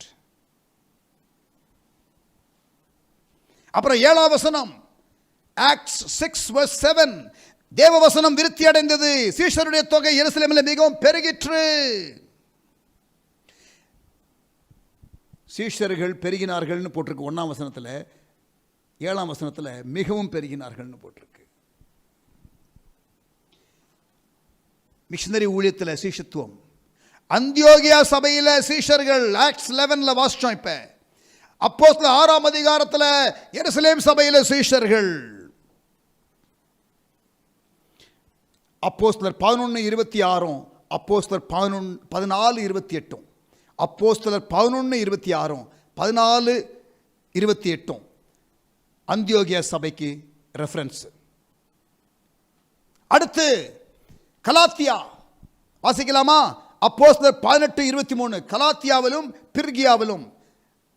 அப்போஸ்தலர் 18:23, ஆக்ட்ஸ் 18:23. அங்கே சில காலம் சஞ்சரித்த பின்பு புறப்பட்டு கிரமமாய் கலாத்தியா நாட்டிலேயும் பிர்கியா நாட்டிலேயும் சுற்றித் திரிந்து சீஷர் எல்லாரையும் திடப்படுத்தினான். அப்போ அங்கே டிசைபிள்ஸ் இருந்தாங்க. கலாத்தியா பிர்கியா இடத்துல வந்து சீஷர்கள் இருந்தார்கள். வெறும் விசுவாசிகள் இல்லை, சீஷர்கள் இருந்தார்கள். கிறிஸ்து இயேசுவுக்குள் வளர்ந்திருந்தார்கள். அவர்களுடைய ஊழிய பிரயாணத்தில் வளர்ந்திருந்தார்கள். செயல்படும் விசுவாசிகளாக இருந்தார்கள். அப்போஸ்தலர் 21:16, அப்போஸ்தலர் 21:16 செசரியாவிலும் சீப்ருவிலும். வாசிக்கலாமா? அப்போஸ்தலர் 21:16, acts 21:16, acts 21 and verse 16. Caesarea பட்டணத்திலே உள்ள சீஷரில் சிலர் எங்களுடனே வந்ததுமின்றி சீப்புரு தீவானாகிய மினாசோன் என்னும் ஒரு பழைய சீஷனிடத்திலே. அப்ப சீப்புரு தீவில் சீஷர்கள் இருந்திருக்கிறார்கள், செசரியா பட்டணத்திலே சீஷர்கள் இருந்திருக்கிறார்கள், கலாத்தியாவிலே சீஷர்கள் இருந்திருக்கிறார்கள், பிர்கியாவிலே சீஷர்கள் இருந்திருக்கிறார்கள், அந்தியோகியாவிலே சீஷர்கள் இருந்திருக்கிறார்கள், எருசலேமிலே சீஷர்கள் இருந்திருக்கிறார்கள். பவுலுடைய மிஷனரி ஊழியத்தில் எங்கு போனாலும் சீஷர்கள். நம்முடைய சபைகளிலே சீஷத்துவம் இருக்கிறதா? நாம் சீஷர்களாக இருக்கிறோமா என்பதுதான் இன்றைய கேள்வி. ஆவியானவர் நமக்கு உதவி செய்கிறார். இந்த போதனைகளை நீங்கள் கேட்டு வளர வளர வளர சீஷத்துவ பாதையிலே நீங்கள் வளருவீர்கள். நீங்கள் வளர வேண்டும்.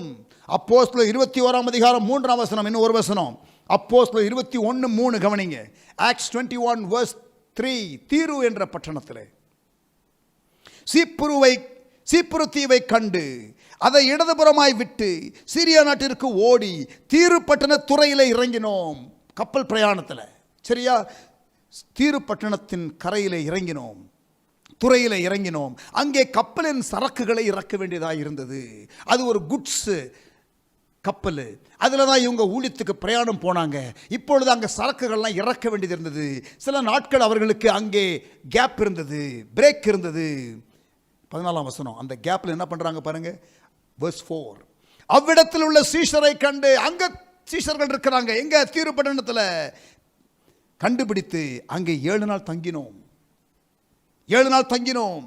அவர்கள் பவுலை நோக்கி, நீர் எருசலேமுக்கு போக வேண்டாம் என்று ஆவியின் ஏவுதலினாலே சொன்னார்கள். இந்த டிசைபிள்ஸ் ப்ராஃபெட்டிக் அண்டர்ஸ்டாண்டிங் இருந்துச்சு.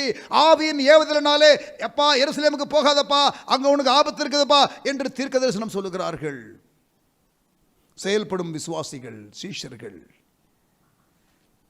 ஆமேன், ஆமேன். சோ வளர வேண்டும், வளர வேண்டும், குணத்திலே வளர வேண்டும், செயல்பாட்டிலே வளர வேண்டும். ஆமேன். இப்பொழுது நான் இதுவரைக்கும் சொல்லிக் கொடுத்த காரியங்கள் ஒரு சிலருக்கு உங்களுக்கு தலைக்கு மேலே போகிற மாதிரி இருக்கலாம். இங்கே பாருங்க, நான் ஒரு பைபிள் டீச்சராக இருக்கிற நிலையிலிருந்து நான் போதிக்கிறேன். 1. 2வது, நான் இதை கேட்கிறவர்கள் பாஸ்டர்ஸ்மாரும் கேட்கிறாங்க, பைபிள் காலேஜ் ஸ்டூடெண்ட்ஸும் கேட்கிறாங்க, கிறிஸ்துவுக்குள் வளர்ந்தவர்கள் வசனத்திலே தேறினவர்களும் கேட்கிறார்கள், அதே போல வளர்ந்து கொண்டிருக்கிறவர்களும் கேட்கிறீர்கள். இங்கே எல்லா நிலையிலே உள்ளவர்களும் கேட்கிறபடினாலே எல்லாருக்கும் தேவையான சில காரியங்களை நான் அவ்வப்பொழுது சொல்லுகிறது உண்டு. ஆகவே சில காரியங்கள் உங்களுக்கு, சில வசனங்கள் புரியாவிட்டால் டோன்ட் வரி டூ மச். நீங்கள் அதிகமாக அதை குறித்து கவலைப்பட வேண்டாம். புரியவில்லை என்றால் அது உங்களுக்கு சரியான நேரத்திலே புரியும். இதுவரைக்கும் நான் என்ன சொன்னேன்னா, சீஷர்களாக மாற்றுவது ரொம்ப அவசியம்னு சொன்னேன். அது புரிஞ்சதில்லை? சூப்பர். ஆண்டவர் தலைவர்களை சபையில் வித்தியாசமான தலைவர்களை வைத்திருக்கிறார்ல, அவங்க எல்லாருடைய ஊழியமும் நமக்கு தேவை, நம்ம வளர்வதற்கு. அது புரிஞ்சதில்ல? நான் தனியாக வீட்டில் பைபிள் படிச்சுக்கிறேன், நான் தனியாக புக்கு படிச்சுக்கிறேன், அப்போ நான் வளர்ந்துருவேன். இல்லை, முடியாது. உங்களுக்கு லீடர்ஷிப் இன்புட்டு தேவை. எபேசியர் 4:11-13 அதுதான் சொன்னோம். அப்புறம் அப்போஸ்தலர் 14ஆம் அதிகாரத்திலிருந்து நம்ம ஒரு 5 காரியங்களை சொன்னோமே, இது பர்டிகுலராக லீடர்ஸ்க்கு, சபையில் லீடராக இருக்கிறவங்களுக்கு அதை நான் சொன்னேன். அப்போ பிர்கியா நாட்டில், கலாத்தியா நாட்டில், அப்புறம் செசரியாவில், அப்புறம் அந்தியோகியாவில், இப்படிலாம் இதெல்லாம் ஊர் பேர். இந்த ஊர்களெல்லாம் சபை இருந்துச்சு. அந்த சபைகளெல்லாம் சீஷர்கள் இருந்தாங்க.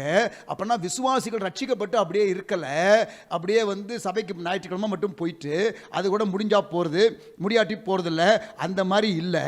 அவங்க வளர்ந்தாங்க அப்படிங்கிறத மேற்கோள் காட்டினேன். புரிஞ்சிச்சா? சரியா? எனக்கு நீங்கள் சொல்கிறது புரியல. இது நிறைய பேர் எழுதலை, ஒரே ஒரு ஆள் தான் உள்ளே எழுதுனாங்க, பார்த்தேன். பாஸ்டர், நீங்கள் சொல்கிற வசனம் எனக்கு எல்லாமே புரியலைங்கிற நிலை உங்களுக்கு இருந்ததுனால, நான் எத்தனை பேர் வாய் திறக்காமல் உட்காந்துருக்குறாங்களோ நீங்களாவது கேட்டுட்டீங்க. சரியா? அதனால் நான் உங்களுக்கு சொல்கிறேன். ஆனால் நான் இப்போ சொன்னது என்னென்னா, இது வரைக்கும் எல்லாரும் வளரணும், ரட்சிக்கப்பட்டுட்டு நம்ம பரலோகம் போகிறது நமக்கு லக்கு, அது ஒன்று தான் லக்கு அப்படின்னு நினைக்கக்கூடாது. இயேசு போல மாறுவது தான் லக்கு. நீங்கள் ரட்சிக்கப்படுறது இயேசு உங்களுக்கு இலவசமாக ஈவாக கொடுத்துட்டார். அதுக்கப்புறம் நீங்கள் அவருக்காக வாழணும். அவர் எல்லாவற்றையும் உங்களுக்காக உயிரை கொடுத்தார் சிலுவையில். அந்த உயிரை கொடுத்த ஆண்டவருக்கு நீங்கள் என்ன பண்ணணும்? மறுபடியும் நீங்கள் லவ் ரெஸ்பான்ஸ் கொடுக்கணும். நானும் உயிரை கொடுக்குறேன் ஆண்டவரேன்னு சொல்லணும். அதுதான் சொல்கிறேன் இங்கே. ஆமேன். அவரை போல குணத்தில் மாறணும், அவருக்கு ஆசையாக நம்ம வாழணும், அவருக்கு பிரியமாக வாழணும், அவருக்கு எது பிடிக்குமோ அதை தான் செய்யணும்.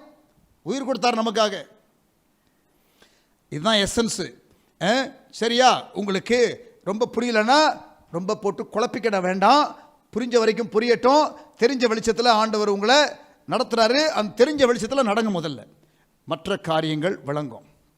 சரி, இப்போ மனுஷன் பொதுவாக எப்படி இருக்கிறான்? அதாவது இப்போ நம்ம இந்த மாதிரி ஒரு சவால்லாம் கொடுக்கலன்னா, மனுஷனை அவன் மனம் போன போக்கில் விட்டோம்னா எப்படி இருப்பான்? பைபிளில் போட்டிருக்குது, மனிதனுடைய இருதயம் திருக்குள்ளதும் கேடுள்ளதுமா இருக்கிறது. Man's heart is desperately wicked. ரொம்ப மோசமா இருக்கிறாங்க. அதுவும் இந்த கடைசி காலத்தில் எப்படி இருப்பாங்கன்னு இருக்கு பாருங்க. 2 தீமோத்தேயு எடுத்துக்கொள்ளுங்க, 3ஆம் அதிகாரம். 2 தீமோத்தேயு 3ஆம் அதிகாரம். இந்த கடைசி நாட்களில் எப்படிப்பட்ட ஆட்கள், ஒரு 18 காரியங்கள் இருக்கு. நான் வாசிக்கிறேன், கவனிங்க. 2 தீமோத்தேயு 3ஆம் அதிகாரம் முதல் 5 வசனங்கள். 2 Timothy chapter 3 verse 1 to 5. இந்த மாதிரி இருக்கிறதான ஒரு தலைமுறையில், இப்படிப்பட்டதான மக்கள் வாழ்ந்து கொண்டிருக்கிற தலைமுறையில் இயேசுவை போல மாற வேண்டும் என்ற அழைப்பு பைபிளில் இருக்கு. பிரியமானவர்களே, நாம உலகத்தில் இருக்கிற மக்களை போல வாழக்கூடாது, வளர வேண்டும் என்ற காரியத்தை வலியுறுத்துகிறதான காரியங்கள். உலகம் போற போக்கில் போக வேண்டாம் என்று இந்த வசனத்தில் இருந்து நான் உங்களுக்கு காட்டுகிறேன். உலகம் ஒரு பக்கம் அப்படி போய் கொண்டிருக்கும். ஏன் கர்த்தருடைய பிள்ளைகளை, விசுவாசிகளே, சில வேளைகளிலே அவர்கள் முழுமையாக தேவனுடைய அந்த அழைப்புக்கு விட்டு கொடுக்காமல் வாழுகிறவர்கள் இருப்பார்கள். அவர்களைப் போல வாழாமல் இருங்கள். வசனத்திலே உங்களுக்கு ஆண்டவர் கொடுத்திருக்கிற அந்த வாழ்க்கையை வாழுங்கள். 2 தீமோத்தேயு 3ஆம் அதிகாரம் முதல் 5 வசனங்கள். மேலும் கடைசி நாட்களிலே கொடிய காலங்கள் வரும் என்று அறிவாயாக. கொடிய காலங்கள். என்னது கொடிய காலங்கள்? பைபிளில் இதற்கு அந்த மூல பாஷையில் பயன்படுத்தப்பட்டிருக்கிற வார்த்தை ஒரே ஒரு முறை தான் இன்னொரு இடத்துல பயன்படுத்தப்பட்டிருக்கு. இந்த இடத்துல பயன்படுத்தப்பட்ட வார்த்தை இன்னும் ஒரே ஒரு இடத்துல தான் பயன்படுத்தப்பட்டிருக்கு. கடைசி நாட்கள், அதாவது இப்போ நம்ம வாழுகிற நாட்களில் இதான் கடைசி நாட்கள். இந்த கடைசி நாட்களில் கொடிய காலங்கள். இங்கிலீஷ் பைபிளில் in the last days there will be perilous times. இந்த வார்த்தை வேற எங்க பயன்படுத்தப்பட்டிருக்கு? மத்தேயு 8:28 வாசிக்கலாம். மத்தேயு 8:28. Matthew 8 and verse 28. அவர் அக்கறையிலே கெர்கெசேனர் நாட்டில் வந்தபோது பிசாசு பிடித்திருந்த 2 பேர், கவனிங்க, பிசாசு பிடித்திருந்த 2 பேர் பிரேத கல்லறைகளிலிருந்து புறப்பட்டு, அவர்கள் இருக்கிற இடம் வந்து அங்கே டெட் பாடி அடக்கம் பண்ணுகிறதான கல்லறைகள் இருக்கிற இடம். பிசாசு பிடித்த 2 பேர் பிரேத கல்லறைகளில் இருந்து புறப்பட்டு அவருக்கு எதிராக வந்தார்கள். அவர்கள் மிகவும் கொடியராய் இருந்தபடியால், டிஸ்கிரிப்ஷனை பார்த்தீங்களா? அவர்கள் மிகவும் கொடியராய் இருந்தபடியால், அந்த வார்த்தை கொடியராய் இருந்தார்கள். வயலண்ட், அண்டர் கண்ட்ரோலே கிடையாது. அப்படிப்பட்டதான ஒரு பிஹேவியர். அந்த வார்த்தை தான் இங்கே 2 தீமோத்தேயு 3:1 பயன்படுத்தப்பட்டிருக்கிறது. பைபிளிலே 2 முறை தான் அந்த வார்த்தை பயன்படுத்தப்பட்டிருக்கிறது. ஒன்று 2 தீமோத்தேயு 3:1, மற்றொன்று மத்தேயு 8:28. கடைசி காலம் அப்படி இருக்குமாம். Last days it will be like that. ஒரு டிமானிக் ஆக்டிவிட்டி மாதிரி இருக்குமா? உலகத்தில் உள்ள மனிதர்கள் எல்லாருமே அந்த பிசாசு பிடித்தவர்கள் போல இருப்பார்களா? அப்படிப்பட்டதான கொடிய காலத்திலே வாழ்ந்து கொண்டிருக்கிறோம். ஆனால் வசனத்திலே நம்மை ஆண்டவர் இயேசுவினுடைய சாயலுக்கு ஒப்பாய் இருப்பதற்கு அழைக்கிறார். உலகம் போற போக்கிலே போக போகிறோமா, அல்லது ஆண்டவர் அழைக்கிறதான அழைப்பின் பக்கம் வரப்போகிறோமா? அதுதான் சவால். எப்படி எனில், இந்த கடைசி காலத்தில் எப்படிப்பட்ட ஆட்கள் இருப்பாங்களா? மனுஷர் தற்பிரியராயிருப்பார்கள், பணப்பிரியராயிருப்பார்கள், வீம்புக்காரராயிருப்பார்கள், அகந்தை உள்ளவர்களாக இருப்பார்கள், தூஷிக்கிறவர்களாக இருப்பார்கள். வாட்ஸ்அப்பில் வந்து உண்மை இல்லாத காரியங்களை உண்மையை போல எழுதி அனுப்புவார்கள். தூஷிக்கிறவர்களாக இருப்பார்கள். தாய் தகப்பன்மாருக்கு கீழ்ப்படியாதவர்களாக இருப்பார்கள். நன்றி அறியாதவர்களாக இருப்பார்கள். நன்றி கெட்ட ஜென்மங்கள் இருக்கும். பரிசுத்தம் இல்லாதவர்கள், சுபாவ அன்பில்லாதவர்கள், இணங்காதவர்கள். அலைன்மெண்ட்டுக்குள்ள வரமாட்டான், கண் போன போக்கில் போவான், நீ யாரா சொல்றதுன்னு கேட்பான். இணங்காதவர்கள், லீடர்ஷிப் கீழே வரமாட்டாங்க. இணங்காதவர்கள், இச்சையடக்கம் இல்லாதவர்கள், அவதூறு செய்கிறவர்கள், தூஷிக்கிறவர்கள், கொடுமையுள்ளவர்கள், நல்லோரை பகைக்கிறவர்கள், துரோகிகள், துணிகரம் உள்ளவர்கள், இருமாப்புள்ளவர்கள், தேவ பிரியராய் இராமல் சுகபோக பிரியராய் இருப்பார்கள். தேவ பக்தியின் வேஷத்தை தரித்து. வேஷம் போடுவான் மனுஷன், வேஷம் போடுறான் மனுஷன், வேஷம் போடுறான். கோட்டு சூட்டு போட்டுக்கிட்டு வேஷம் போடுறான். ஒரு சூப்பர் பாட்டு, அந்த காலத்தில் திருப்பிரசங்கத்தில் பாடுவோம். வேஷம் போடுறான் மனுஷன், வேஷம் போடுறான். தேவ பக்தியின் வேஷத்தை தரித்து அதன் பலனை மறுதலிக்கிறவர்களாக இருப்பார்கள். இப்படிப்பட்டவர்கள் நீ விட்டு விலகு. நீ இந்த மாதிரி இருக்கக்கூடாது.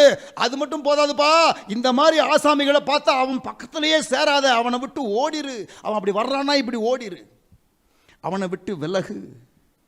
நீங்கள் அப்படி இருந்தீங்கன்னா உங்களை விட்டு தான் விலக வேண்டியிருக்கோம். நாங்கள் பைபிளில் போட்டிருக்கு இந்த 18 தன்மைகள். The times are bad. ஆமென். இங்க பாருங்க, இதை நல்லா புரியுற மாதிரி சொல்றேன். மனுஷன் வேஷம் போடுறான்னு சொல்றேன்ல, அதுக்கு இங்க அப்படி போட்டிருக்கு. எப்படி மனுஷனுக்கும் மிருகத்துக்கும் நிறைய வித்தியாசம் இருக்கு. அதில் ஒரு வித்தியாசம் என்ன தெரியுமா? மனுஷன் முதல்ல பார்க்கும்போது நம்ம யாரையும் முதல்ல பார்க்க வெடி பண்ணுவோம், அப்படியே சிரித்து, அப்படியே நம்ம புன்முறுவலோட ஹலோ இல்லை நல்லா எல்லாம் அந்த பெஸ்ட் சைடு தான் காட்டுவோம். ஆனால் ரோட்டில் 2 நாய், ரோட்டில் 2 மாடு, ரோட்டில் 2 மிருக ஜீவன்கள் முதல்ல பார்த்தா என்ன பண்ணும்? முட்டும், மோதும், கொலைக்கும். அப்புறம் கொஞ்ச நாள் கழிச்சு அதுங்க சந்தோஷமாக இருக்கும். ஆனால் மனுஷன் முதல்ல பல்ல காட்டுவான், போக போக மூஞ்ச காட்டுவான். நான் சொல்றது புரியுதா உங்களுக்கு? ஆமென்.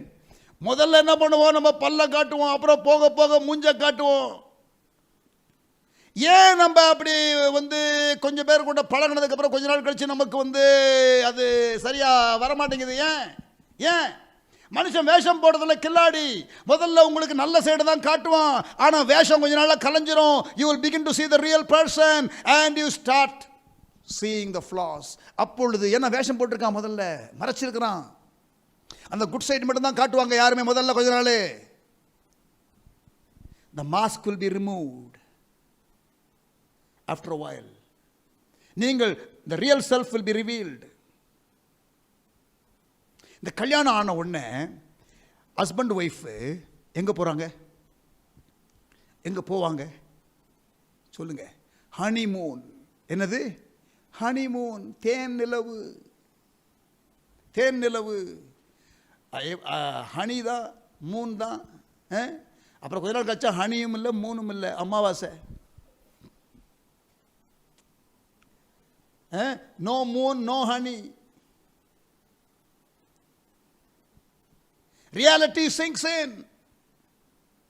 புருஷ மனைவி திருமணமான முதல்ல அப்படியே எல்லாம் அந்த பெஸ்ட் சைடு தான் காட்டுறாங்க, அப்புறம் தான் ரியல் செல்ஃப் தெரியுது.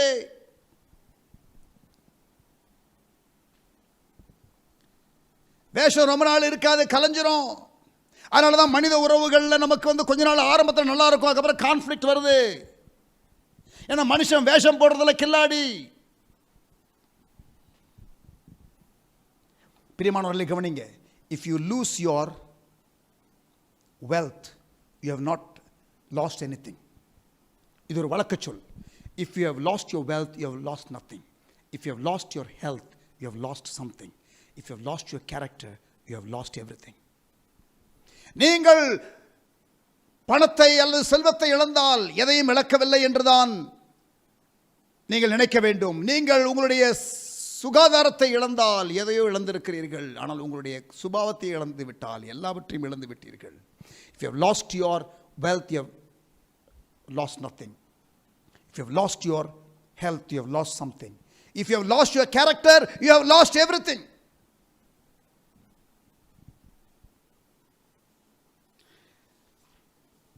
இங்கே பாருங்க, இன்னொரு கோட், ஒரு சொன்ன வார்த்தை. Your ideal is what you wish you were. Your reputation is what people say you are. Your character is what you really are. தமிழ்ல சொல்றேன், கவனிங்க. உங்களோட லட்சியம் இப்படி ஆகணும் அப்படி ஆகணும் அப்படின்னு நீங்க சொல்றீங்களே, உங்கள் லட்சியம் அது நீங்கள் யாராக ஆக விரும்புகிறீர்கள் என்பதை வெளிப்படுத்துகிறது.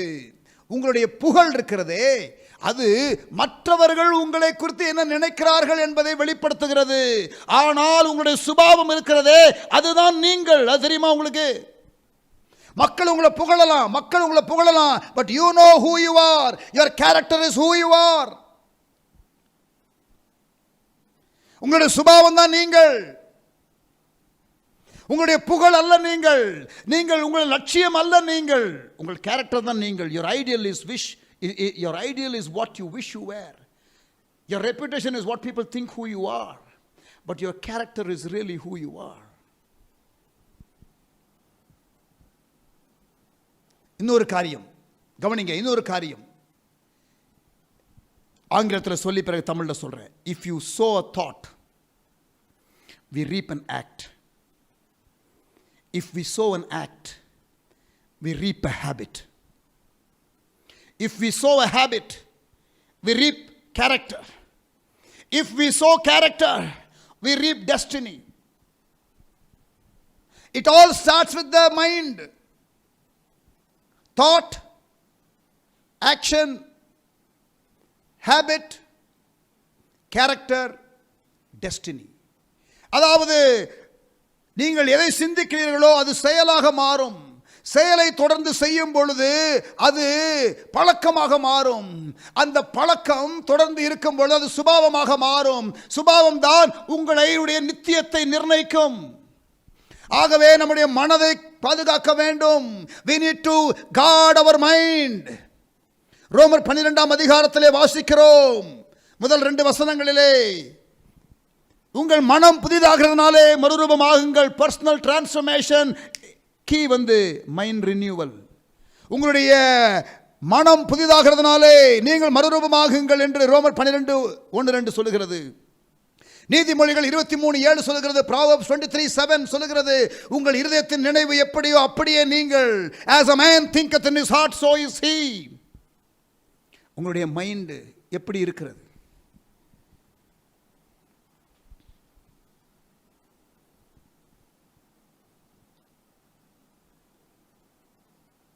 Christian character is not revealed by action.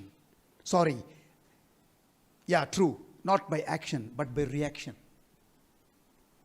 அதாவது உங்களுடைய உண்மையான சுபாவம் யாரும் உங்களை சீண்டாத போது ஒண்ணுமே தெரியாதுங்க. ஆனா யாராவது சீண்டுனாங்கன்னா தான் உங்களுக்கு இருக்கிற குணம் தெரியும். Christian character is not revealed by action, it is revealed by reaction. ஒரு கண்ணத்துல ஒருத்தன் அறையும் பொழுதுதான் நீங்க அடுத்த கண்ணத்தை காட்டுறீங்களா அப்படிங்கிற ஒரு அந்த காரியம் தெரியும். ஒருத்தர் சொன்னார், ரொம்ப அழகாக சொன்னார், அது எனக்கு ரொம்ப பிடிச்சிருந்துச்சு. பி லைக் அ ஃப்ளவர், ஒரு பூவை போல இருப்பா. Be like a flower which yields perfume even to the hands that crushes it. கசக்குகிற கைக்கு நறுமணம் கொடுக்கிற பூவை போல நீ இருக்க வேண்டும். நமக்கு யார் உபத்திரம் ரொம்ப கொடுக்குறாங்களோ அவங்களுக்கு ரொம்ப பிளஸ்ஸிங்காக இருப்போம். அதுதான் இயேசு சொல்லி கொடுத்தாரு மத்தேயு 5ஆம் அதிகாரம். இதுதான் கிறிஸ்டியன் கேரக்டர். இதுதான் இயேசு சொல்லிக் கொடுத்த காரியம். இதைத்தான் நாம் வளர்த்து கொள்ள வேண்டும். ஒவ்வொன்றாக பார்க்க போகின்றோம். அதற்கு எதிரி என்ன? ஆண்டவர் கொடுத்திருக்கிற தெய்வீக சுபாவம் இருக்கிறதே, ஒவ்வொன்றுக்கும் எதிரி என்ன? அந்த எதிரியை முதலாவது அடையாளம் கண்டு கொண்டு அதை நாம் டீல் பண்ண போகிறோம். அதில் ஒன்று பெருமை, அதில் இன்னொன்று பொறாமை, அதில் இன்னொன்று கோபம், இன்னொன்று கசப்பு, காழ்ப்புணர்ச்சி, பகை உணர்வு, இச்சை, குற்ற உணர்வு, பயம், கலக்கம், வெட்கம், அவமானம். இதெல்லாம் எப்படி கையாளுவது? வாழ்க்கையில் எப்படி கடந்து வருவது? உபத்திரவத்தை எப்படி சகிப்பது? இயேசுவின் இடத்துல நாம் கற்றுக்கொள்ள முடியும். பைபிளிலிருந்து நம்ம சில சம்பவங்கள் மூலமாக நாம் கற்றுக்கொள்ள முடியும். அந்த ஒவ்வொரு காரியம் இப்போ என்ன நடந்துட்டு இருக்கு தெரியுமா? ட்ரீட்மெண்ட் இன்னும் ஆரம்பிக்கல, ப்ரிலிமினரி டெஸ்ட் நடந்துட்டு இருக்கு, லேப் டெஸ்ட் நடந்துட்டு இருக்கு.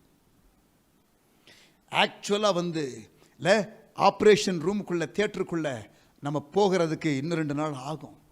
இப்போ என்ன பண்ணணும், உங்களுக்கு வந்து இனிமாலாம் கொடுத்து உங்களுக்கு வந்து இல்லை இதை சாப்பிடாத அதை சாப்பிடாத இல்லை அப்படி கரெக்டாக இருக்க சொல்லி அப்படியே பில்டப் கொடுத்துக்கிட்டு இருக்கிறோம். அப்புறம் தான் கத்தி வரும், சர்ஜரி. ஆமேன். ஆனால் எடுத்துடலாம், நீங்கள் விட்டு கொடுத்தீங்கன்னா எடுத்துடலாம். உள்ளே இருக்கிறதான சில காரியங்களெல்லாம் எடுத்துடலாம். ஆண்டவர் நமக்கு உதவி செய்வாராக. எனக்கு அது இல்லைன்னு நினச்சிருப்பீங்க, ஆனால் நம்ம இங்கே அடையாளம் காட்டுவோம். ஃபஸ்ட்டு எப்படி தெரியுமா போகும்? பெருமை என்றால் ஒருத்தனுக்கு பெருமை இருக்குதுன்னா அடையாளங்கள் என்ன? எனக்கு பெருமை இல்லைன்னு சொல்கிறது ஈஸிங்க. ஆனால் பெருமை இருந்துச்சுன்னா அடையாளம் என்ன? Symptoms of pride. அதை சொல்லும் பொழுதே நீங்கள் பார்த்தீங்கனால எனக்கு இருக்கா இல்லையான்னு நீங்கள் அப்படி நிதானிச்சுக்கிடலாம். ஆமேன். இச்சை இருக்குதா இல்லையா? சிம்டம்ஸ்.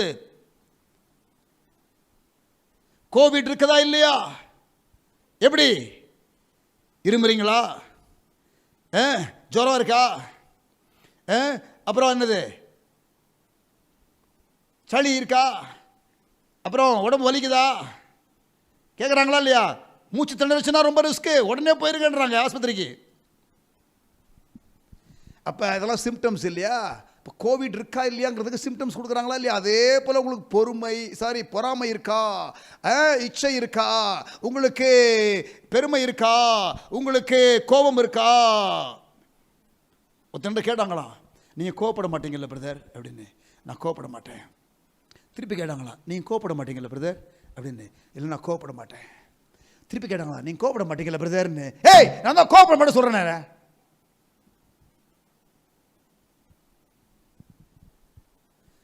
நான் ஒழுங்காக தான் பிரதர் இருப்பேன், அவன் தான் பிரதர் என்னை கோவப்பட வைக்கிறான். இங்கே பாருங்கள், உள்ளே இருந்தால் தான் வெளில வரும். அவன் என்ன பண்ணியிருக்கான்னா உள்ளே இருக்கிறத வெளில கொண்டு வந்திருக்கான். ஸோ அவனுக்கு நன்றி செலுத்து நீ. ஆமேன். அல்லேலூயா. ஒரு எக்ஸாம்பிள் சொல்கிறேன், நடந்த சம்பவம். ஆனால் நான் ஒரு பேரை சொல்ல விரும்பலை. ஆனால் அவரே ஒரு பெரிய மேடையில் சொன்னார், சரியா? ஆனால் நான் சொல்ல விரும்பலை. மேபி அன்னைக்கு சொல்லியிருக்கலாம், இன்றைக்கி அவர் ஒரு வேளை சொல்ல விரும்பாமல் இருக்கலாம். அதனால் I don't want to use his name. ஒரு பெரிய பிரசங்கியார், சரியா? அவர் ஒரு நாள், இது வந்து எப்போ நான் ஒரு 28 வருஷத்துக்கு முன்னாடி சொன்னார். 28 வருஷத்துக்கு முன்னாடி சொன்னார், சரியா? ஒரு பெரிய கூட்டத்தில் நான் வந்து அந்த கூட்டத்தில் இருந்து நான் பார்க்குறேன். அந்த கூட்டத்தில் அவர் பேசும்போது சொல்கிறாரு, ஒரு நாள் நான் காரில் போயிட்டு இருந்தேன். ஆனால் பெரிய பிரசங்கியார், எல்லாருக்கும் தெரியும் அவரை. காரில் போயிட்டு இருந்தேன். போயிட்டே இருக்கும் பொழுது, ஒரு ரோட்டில் போயிட்டு இருக்கும்போது, நான் தான் டிரைவ் பண்ணிட்டு இருந்தேன். போகும்போது உள்ள ஃப்ரண்ட்டில் ஒருத்தன் குறுக்க வந்துட்டான், சைக்கிளில் கட் பண்ணிட்டான். அப்படியே ஃபாஸ்ட்டாக போயிட்டான். எனக்கு வந்துச்சு கோவம். யார் சொல்கிறது? இந்த பிரசங்கியார் சொல்கிறாரு, பெரிய கூட்டத்தில் சொன்னார். அவன் கட் பண்ணிட்டு போயிட்டான். ஆனால் அவன் ராங்கில் வர்றான், காருக்கு முன்னாடி வந்துட்டான். இவருக்கு பயங்கர கோவம் வந்துருச்சு. அவன் ஃப்ரண்ட்டில் போயிட்டான், காரை கொஞ்சம் வேகமாக ஓட்டிக்கிட்டு போயிட்டு அவனை பிடிக்கிறதுக்காக போகிறாரு. நல்லா திட்டிடணும்னு அங்கே சிக்னல் கிட்ட போயிட்டு அவன் நின்ட்டான். ஏன்னா அதுக்கு மேலே போக முடியல. அதே சிக்னலில் இவரும் போயிட்டு பக்கத்தில் நிற்கிறாரு. அவன் எங்கே நிற்கிறான்? இங்கே பக்கத்தில் தான் நிற்கிறான். உடனே காரை நிப்பாட்டின கையோட ஜன்னல் அப்படி திறந்து அவனை திட்டலான்ட்டு சொல்லிட்டு வாயை எடுக்கிறாரு. அவன் சொல்கிறான், பிரைஸ் லார்ட் பிரதர். ஏன்னா இவர் பிரசங்கியார்னு அவருக்கு தெரியும், அவனுக்கு தெரியும். பார்த்த உடனே அவனுக்கு சந்தோஷம், பிரைஸ் லார்ட் பிரதர்னா. இவர் சொல்கிறாரு, நான் திட்டணும்னு நினச்சேன், ஆனால் இவன் பிரைஸ் லார்ட் சொன்ன உடனே நம்மளை யாருன்னு அவனுக்கு தெரிஞ்சிருச்சு. இப்போ நம்மளுடைய சுபாவத்தை காட்ட முடியாதுன்னு சொல்லிட்டு அடக்கிக்கிட்டேன்னார். See how evil we are. Only an environment like that exposes us என்று அவரே சொன்னார். And that's why I'm saying this, but I'm not going to use the name. And don't try to guess the name, get the point first. சரியா? இப்போ யாராக இருப்பார் 28 வருஷத்துக்கு முன்னாடி சொல்கிறாரு. அப்போ யார்? பெரிய கூட்டத்தில் பேசியிருப்பார். ஏய், பாயிண்ட்டை பிடிங்க. என்ன பாயிண்ட்டு? நமக்கு தெரியாமலேயே உள்ளே இருக்கும் சூழ்நிலை தான் வெளில கொண்டு வரும். தெரிஞ்ச உடனே டீல் பண்ணிடணும்.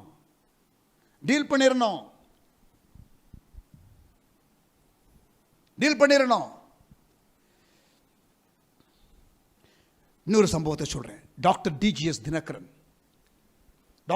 தினகரன் அவர் பல முறை இதை சொல்லியிருக்கிறார். ஆகவே ஐ அம் யூசிங் ஹிஸ் நேம்.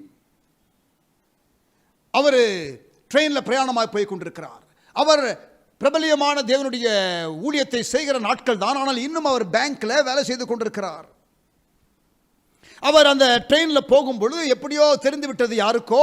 ஒரு குறிப்பிட்ட ஸ்டேஷனில் நிற்கும் பொழுது, ட்ரெயின் நிற்கும் பொழுது, அங்கே அந்த ஸ்டேஷனில் எப்படியோ தெரிஞ்சு, கம்பார்ட்மெண்ட் தெரிஞ்சு, அவர்கிட்ட ஜெபம் பண்ணுறதுக்காக அந்த ரயில் நிலையம் அதில் நிற்கும் பொழுது ஒரு 40 நிமிஷம் 50 நிமிஷம் அரை மணி நேரமோ என்னமோ தெரியல, நிற்கும் போது உள்ள கரெக்டாக வந்துட்டு ஜெபத்துக்கு வந்துட்டாங்க. சரி வந்துட்டாங்க, ஜெபம் பண்ணுவோன்னு சொல்லிட்டு ஜெபம் பண்ணுறாரு. அப்படி ஒரு 2 பேரோ 3 பேரோ கூட்டு வந்துருக்குறாங்க. ஒரு குறிப்பிட்ட தெரிஞ்ச ஒரு ஃப்ரெண்டு கொண்டுட்டார். ஆனால் அந்த காலத்தில் செல்ஃபோன்லாம் கிடையாது, சரியா? நேராக வந்துட்டாங்க. இப்போ இவர் ஜெபம் பண்ணுறாரு. ஜெபம் பண்ணிட்டு இருக்கும் பொழுது அங்கே ஒரு நபர் உட்கார்ந்துருக்கிறார்.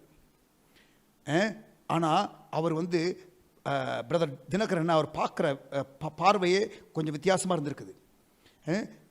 பிரதர் வந்து மற்றவங்களுக்கெல்லாம் அப்படி ஜெபம் பண்ணிகிட்டே இருக்கும் பொழுது இவரை பார்க்க இவர் பார்க்குற பார்வையே சரியில்லையே, இவன் பார்க்குற பார்வையே சரியில்லையேன்னு சொல்லிட்டு, அவன் நம்மளை பார்க்குறது வந்து ஒரு வித்தியாசமாக பார்க்குறானேன்னு சொல்லிட்டு அது ஒரு இரிட்டேட்டிங்காக ஃபீல் பண்ணியிருக்கிறார். அந்த 2 பேருக்கும் ஜெபம் பண்ணி முடிச்சதுக்கப்புறம் இந்த 3வது நபருக்காக ஜெபிக்கணும்னு சொல்லிட்டு அந்த நபர் கொண்டு விடும் பொழுது அவர் அந்த கூட்டுதர் சொல்கிறாரு, இவருக்கு கண் பார்வை சரியாக தெரியாது, இவருக்காக ஜெபம் பண்ணுங்கள், நல்ல பார்வை கிடைக்கணும்னு. தினகரன் சொல்லுவார், அவர் சொல்லும் பொழுது நான் ஆண்டவரிடத்தில் அழுது ஜெபித்தேன். ஆண்டவரே, அவன் கண்ணை தொடுறதுக்கு முன்னாடி என் கண்ணை தொடுங்க ஆண்டவரே. என் பார்வை சரியில்லை, நான் அவனை பார்த்த விதம் சரியில்லை, நான் அவனை தப்பாக நினைச்சிட்டேன், அவனுடைய கண் பார்வை சரியில்லைங்கிறதால தான் அவன் அப்படி பார்க்குறான். ஆனால் நான் வந்து நல்ல பார்வை நினைச்சுக்கிட்டு இருக்கிறேன், ஆனால் நான் அவனை பார்த்த விதம் சரியில்லை. That is a good humble self realisation. அந்த மாதிரி ஆண்டவர் வாழ்க்கையிலே சூழ்நிலைகளை அனுப்புவார். நம்மக்கிட்டே இருக்கிற குறைகளை ஆண்டவர் எக்ஸ்போஸ் பண்ணுவார். எக்ஸ்போஸ் பண்ணும்பொழுது டீல் பண்ணுங்க, எக்ஸ்போஸ் பண்ணும்போது டீல் பண்ணுங்க. ஜஸ்டிஃபை பண்ணாதீங்க, ஜஸ்டிஃபை பண்ணாதீங்க. Christian character is revealed not by action but by reaction. சூழ்நிலை தான் நமக்கு வெளிப்படுத்தும். அதனால தான் நம்ம வந்து கிறிஸ்தவ வாழ்க்கையில் வந்து முதிர்ச்சி அடைவதற்கு நம்ம சன்னியாசம் போவது இல்லை, ஒரு மலையில் குகையில் போயிட்டு உட்காருவதில்லை. அங்கே உட்கார்ந்தால் நீங்கள் யாரும் உங்களை கோபப்படுத்த மாட்டாங்க, அது நீங்கள் செயின்ட் நீங்கள் சொல்லலாம். நோ, லைஃப்பில், ரியல் லைஃப்பில் மக்களோடு மக்களா, குடும்பத்தோடு குடும்பமா நீங்கள் வாழ்க்கையிலே எல்லா சூழ்நிலையிலும் இருக்க வேண்டும். அப்படிப்பட்டதான சூழ்நிலைகளில் வாழ்க்கையில் வருகிற அழுத்தங்கள், வாழ்க்கையில் வருகிறதான மனிதர்கள் பிரச்சனைகள், வாழ்க்கையில் வருகிற problems, people, pressure, all these test God will allow.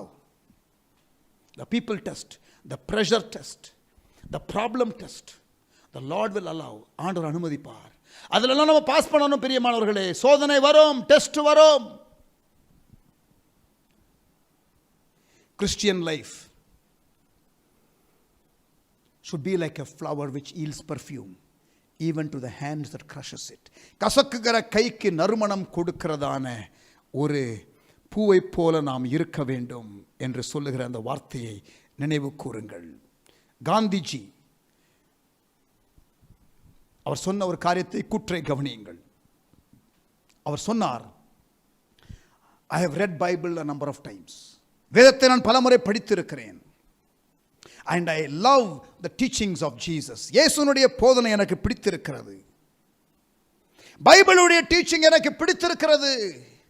ஆனால் நான் ஒரு கிறிஸ்தவனாக மாற விரும்பவில்லை. இது காந்தி சொன்னது. ஏன் தெரியுமா? Because Christian principles are too idealistic. I don't think anybody can live that. கிறிஸ்தவ வாழ்க்கை என்பது ஒரு ஹை ஸ்டாண்டர்டா இருக்குது, அது வந்து ஒரு லட்சிய கொள்கையா இருக்கிறது, அது வாழ முடியாத ஒரு கொள்கையாக இருக்கிறது. ஏனென்றால் நான் ஒருவனையும் அந்த கொள்கையின்படி வாழ்ந்து பார்த்ததில்லை என்று சொன்னார்.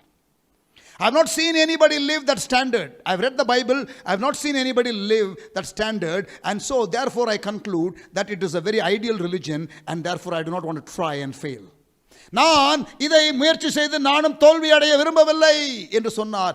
ஏன் அப்படி சொன்னார்? Why he was not attracted to Christianity or become a Christian? அந்த persuasion ஏந்திரமா இல்லை, அவர் கிறிஸ்தவர்கள் வாழுகிறதை பார்க்கவில்லை.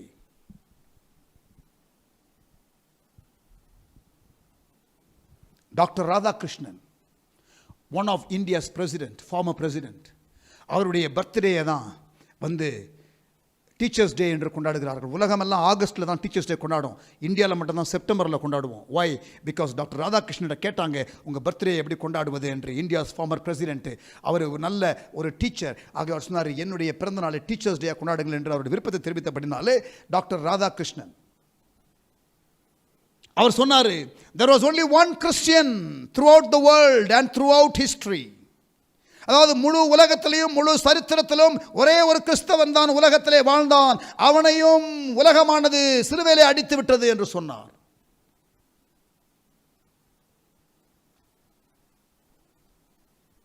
He is another person who has not seen any Christian exhibit Christian values. இதெல்லாம் நீங்க கேட்கும் பொழுது, காந்தி சொன்னதோ அல்லது ராதாகிருஷ்ணன் சொன்னதோ கேட்கும் பொழுது ஒரு மிகைப்படுத்தின வாக்கியங்களாக ஒருவேளை இருக்கலாம். It could be statements of exaggeration. But nevertheless, we cannot deny the reality of what they have said. அவர்கள் சொன்ன காரியத்தை நாம் முழுமையாக மறுதலிக்க முடியாது. 2 கொரிந்தியர் 5ஆம் அதிகாரம் 10ஆம் வசனம். 2 Corinthians chapter 5 and verse 10.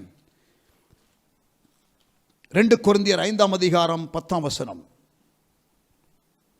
ஏனென்றால் சரீரத்தில் அவனவன் செய்த நன்மைக்காவது தீமைக்காவது தக்க பலனை அடையும்படிக்கு நாம் எல்லாரும் கிறிஸ்துவின் நியாயாசனத்திற்கு முன்பாக வெளிப்பட வேண்டும்.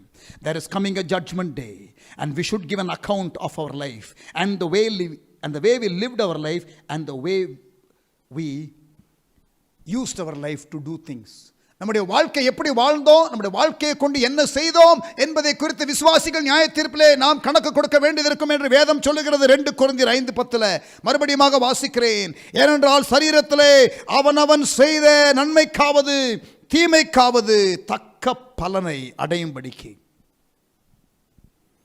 நாம் எல்லாரும் கிறிஸ்துவின் நியாயாசனத்திற்கு முன்பாக வெளிப்பட வேண்டும்.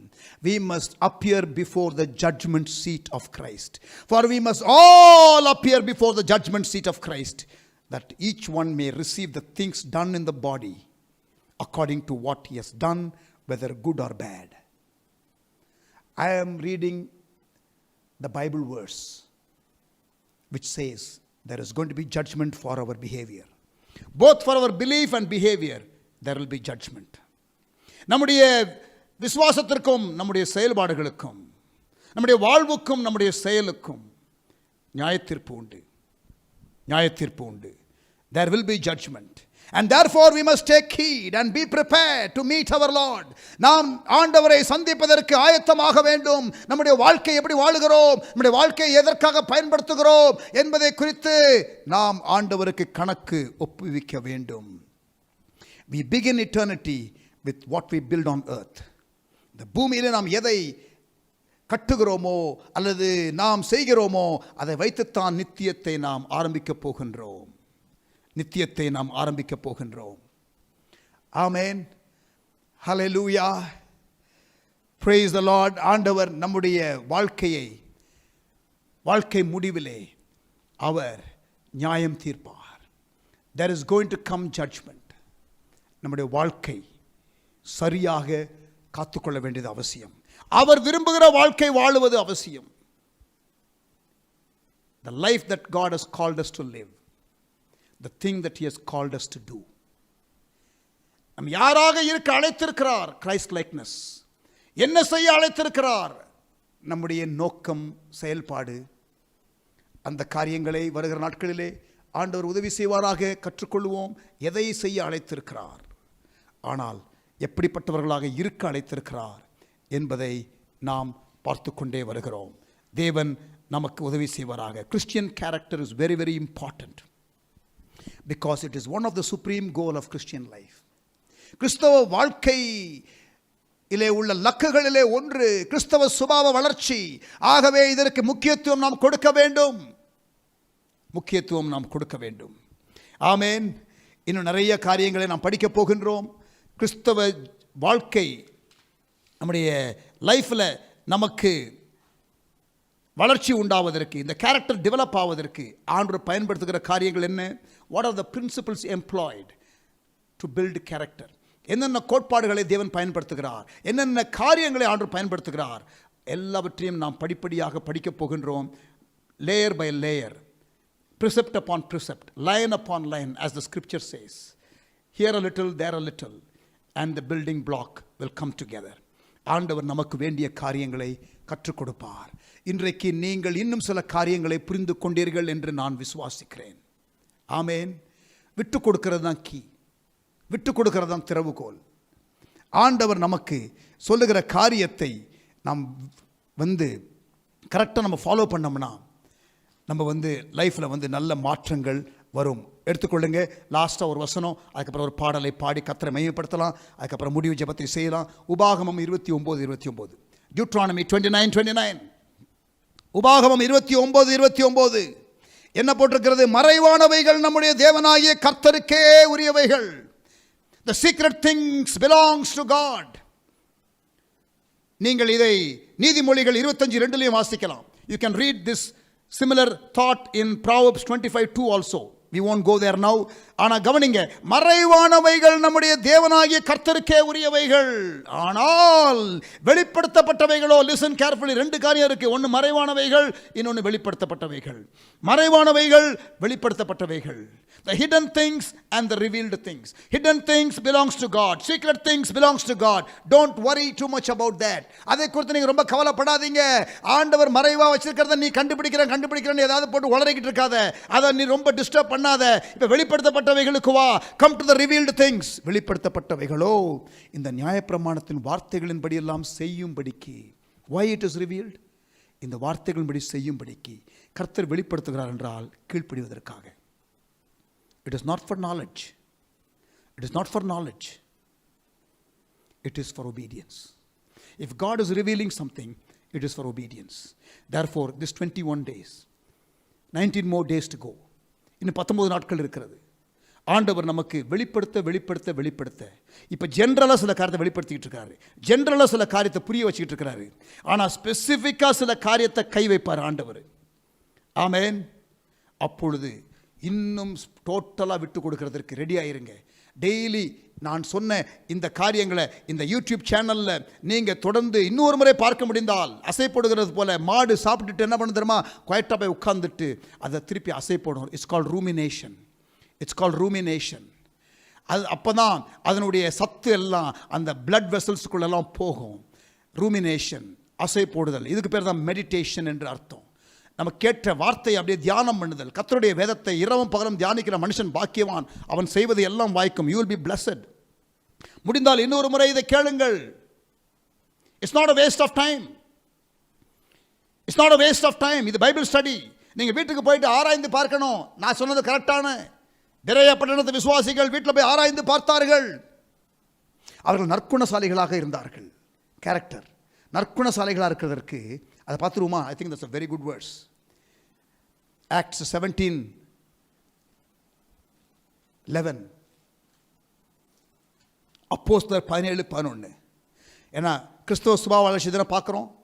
நோபல் கேரக்டர், நற்குணசாலிகள். அப்போஸ்தலர் 17:11. அந்த பட்டணத்தார் யாரு? பெரேயா பட்டணத்து விசுவாசிகள் மனோவாஞ்சையாய் வசனத்தை ஏற்றுக்கொண்டு, இப்போ இங்கே கல்யாணகுமார் இங்கே கிறிஸ்தவ சுபாவ வளர்ச்சின்னு டீச்சிங் கொடுக்கும் போது யூடியூப் சேனலில் மனோவாஞ்சையாய் ஆங்காங்கே வீடுகளில் இருந்து கேட்டார்கள். அது ஒரு பகுதி. Super super. எத்தனையோ பேர் இந்த காரியத்தையே பார்க்காம தெரிஞ்சும் தெரியாமல் அப்படியே இருக்கிறாங்க தெரியுமா? அந்த பிரிவை விட நீங்கள் சூப்பர். இப்போ நீங்கள் ஓப்பன் பண்ணி 2 மணி நேரம் உட்காந்து கேட்குறீங்களே, பாராட்டணும் உங்களை. ஆனால் கவனிங்க, அந்த பட்டணத்தார் மனோவாஞ்சையாய் வசனத்தை ஏற்றுக்கொண்டு, காரியங்கள் இப்படி இருக்கிறதா, செகண்ட் பாட்டு, காரியங்கள் இப்படி இருக்கிறதா என்று தினந்தோறும் வேத வாக்கியங்களை ஆராய்ந்து பார்த்தார்கள். வீட்டில் போயிட்டு பைபிளை புரட்டி பார்த்தாங்க, திருப்பி ஒவ்வொரு வசனத்தையா எடுத்து பார்த்தாங்க. அப்படி பார்த்ததுனால தெசலோனிக்கேயிலே உள்ளவர்களை பார்க்கிலும் நற்குணசாலிகளாக இருந்தார்கள். நற்குணசாலிகளாக இருந்தார்கள். They were of noble character than those who were in Thessalonica, because they searched the word diligently. Can I urge you to search the scriptures diligently after listening to these teachings day by day. ஒவ்வொரு நாளும் இந்த வசனத்தை நீங்கள் கேட்கிறது மாத்திரமல்ல, நீங்கள் நேரம் எடுத்து இதை தியானிக்க வேண்டும் என்று நான் அன்போடு கேட்டுக்கொள்கிறேன். ஆமேன். கர்த்தர் இன்றைக்கு நம்மோடு கூட இருந்து நம்மை ஆசீர்வதித்த கிருபைக்காக ஆண்டவருக்கு நன்றி செலுத்துவோம். எல்லாரும் இருக்கிற இடத்துல கண்களை மூடி, தகப்பனே எங்களோடு கூட நீர் பேசின காரியங்களுக்காக ஸ்தோத்திரம். தொடர்ந்து நாங்கள் இந்த 21 நாள் பாடத்தில் எங்களை விட்டு கொடுக்கிறதற்கு நாங்கள் எங்கள் இருதயங்களை ஆயத்தப்படுத்தி கொண்டிருக்கின்றோம்.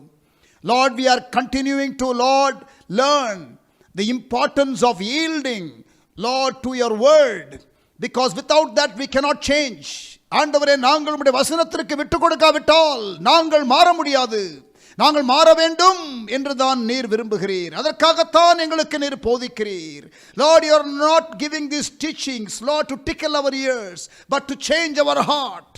ஆண்டவரே, எங்களுடைய ஆண்டவரே காதுகளுக்கு இனிமையான வார்த்தைகளாக ஆண்டவரே போதனைகளை எழுதிக் கொள்வதற்காக அல்ல, எங்கள் இருதய பலகையிலே எழுதி கொண்டு நாங்கள் ஜீவியத்திலே மாற்றத்தை காண நீர் விரும்புகிறீர்.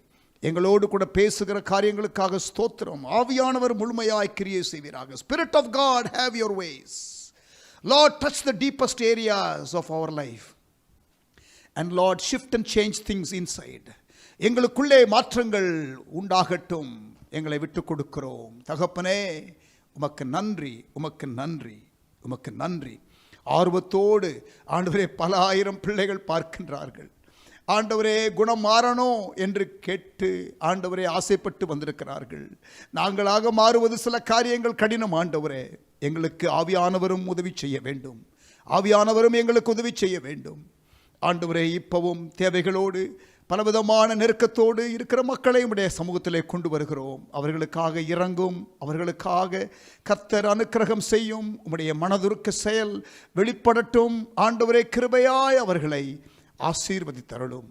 ஆண்டவரே, இதை டெலிகாஸ்ட் பண்ண ஒவ்வொரு ஆண்டவரே சேனல்ஸையும் உடைய கரத்திலே கொடுக்கிறோம். கிராஸ் டிவி, அதிசயம் டிவி, ஆண்டவரே இன்னும் 316 சேனல், இப்படி ஒவ்வொரு சேனல்ஸையும் உடைய கரத்திலே கொடுக்கிறோம். ஆசீர்வதிங்க அவர்களை. உமக்கு நன்றி செலுத்துகிறோம். நாங்கள் தொடர்ந்து வளர, நாங்கள் தொடர்ந்து ஆண்டவரே உம்முடைய ஆண்டவரே அந்த நற்கந்தத்தை வீச, இயேசுவினுடைய சாயலுக்கொப்பாக நாங்கள் மாற எங்களுக்கு கிருபை தந்தருள்வீராக. நன்றி செலுத்துகிறோம். இப்பவும் கர்த்தராகிய இயேசு கிறிஸ்துவின் கிருபையும் பிதாவாகிய தேவனுடைய அன்பும் தேவ ஆவியானவருடைய சிநேகமும் காவலும் வழிநடத்துதலும் எங்கள் யாவரோடும் கூட இன்றும் என்றும் சதா காலங்களிலும் நிலைத்திருப்பதாக. நன்றியுள்ள இருதயத்தோடு சேர்ந்து சொல்லுவோம். என் ஆத்துமாவே கர்த்தரை ஸ்தோத்திரி, என் முழு உள்ளமே பரிசுத்த நாமத்தை ஸ்தோத்திரி. என் ஆத்துமாவே கர்த்தரை ஸ்தோத்திரி, கர்த்தர் செய்த சகல உபகாரங்களையும் ஒருபோதும் மறவாதே. Amen, amen. God bless you. கர்த்தர் உங்களை ஆசீர்வதிப்பாராக. நாளை தினத்திலே மறுபடியும் நான் உங்களை சந்திக்கிறேன்.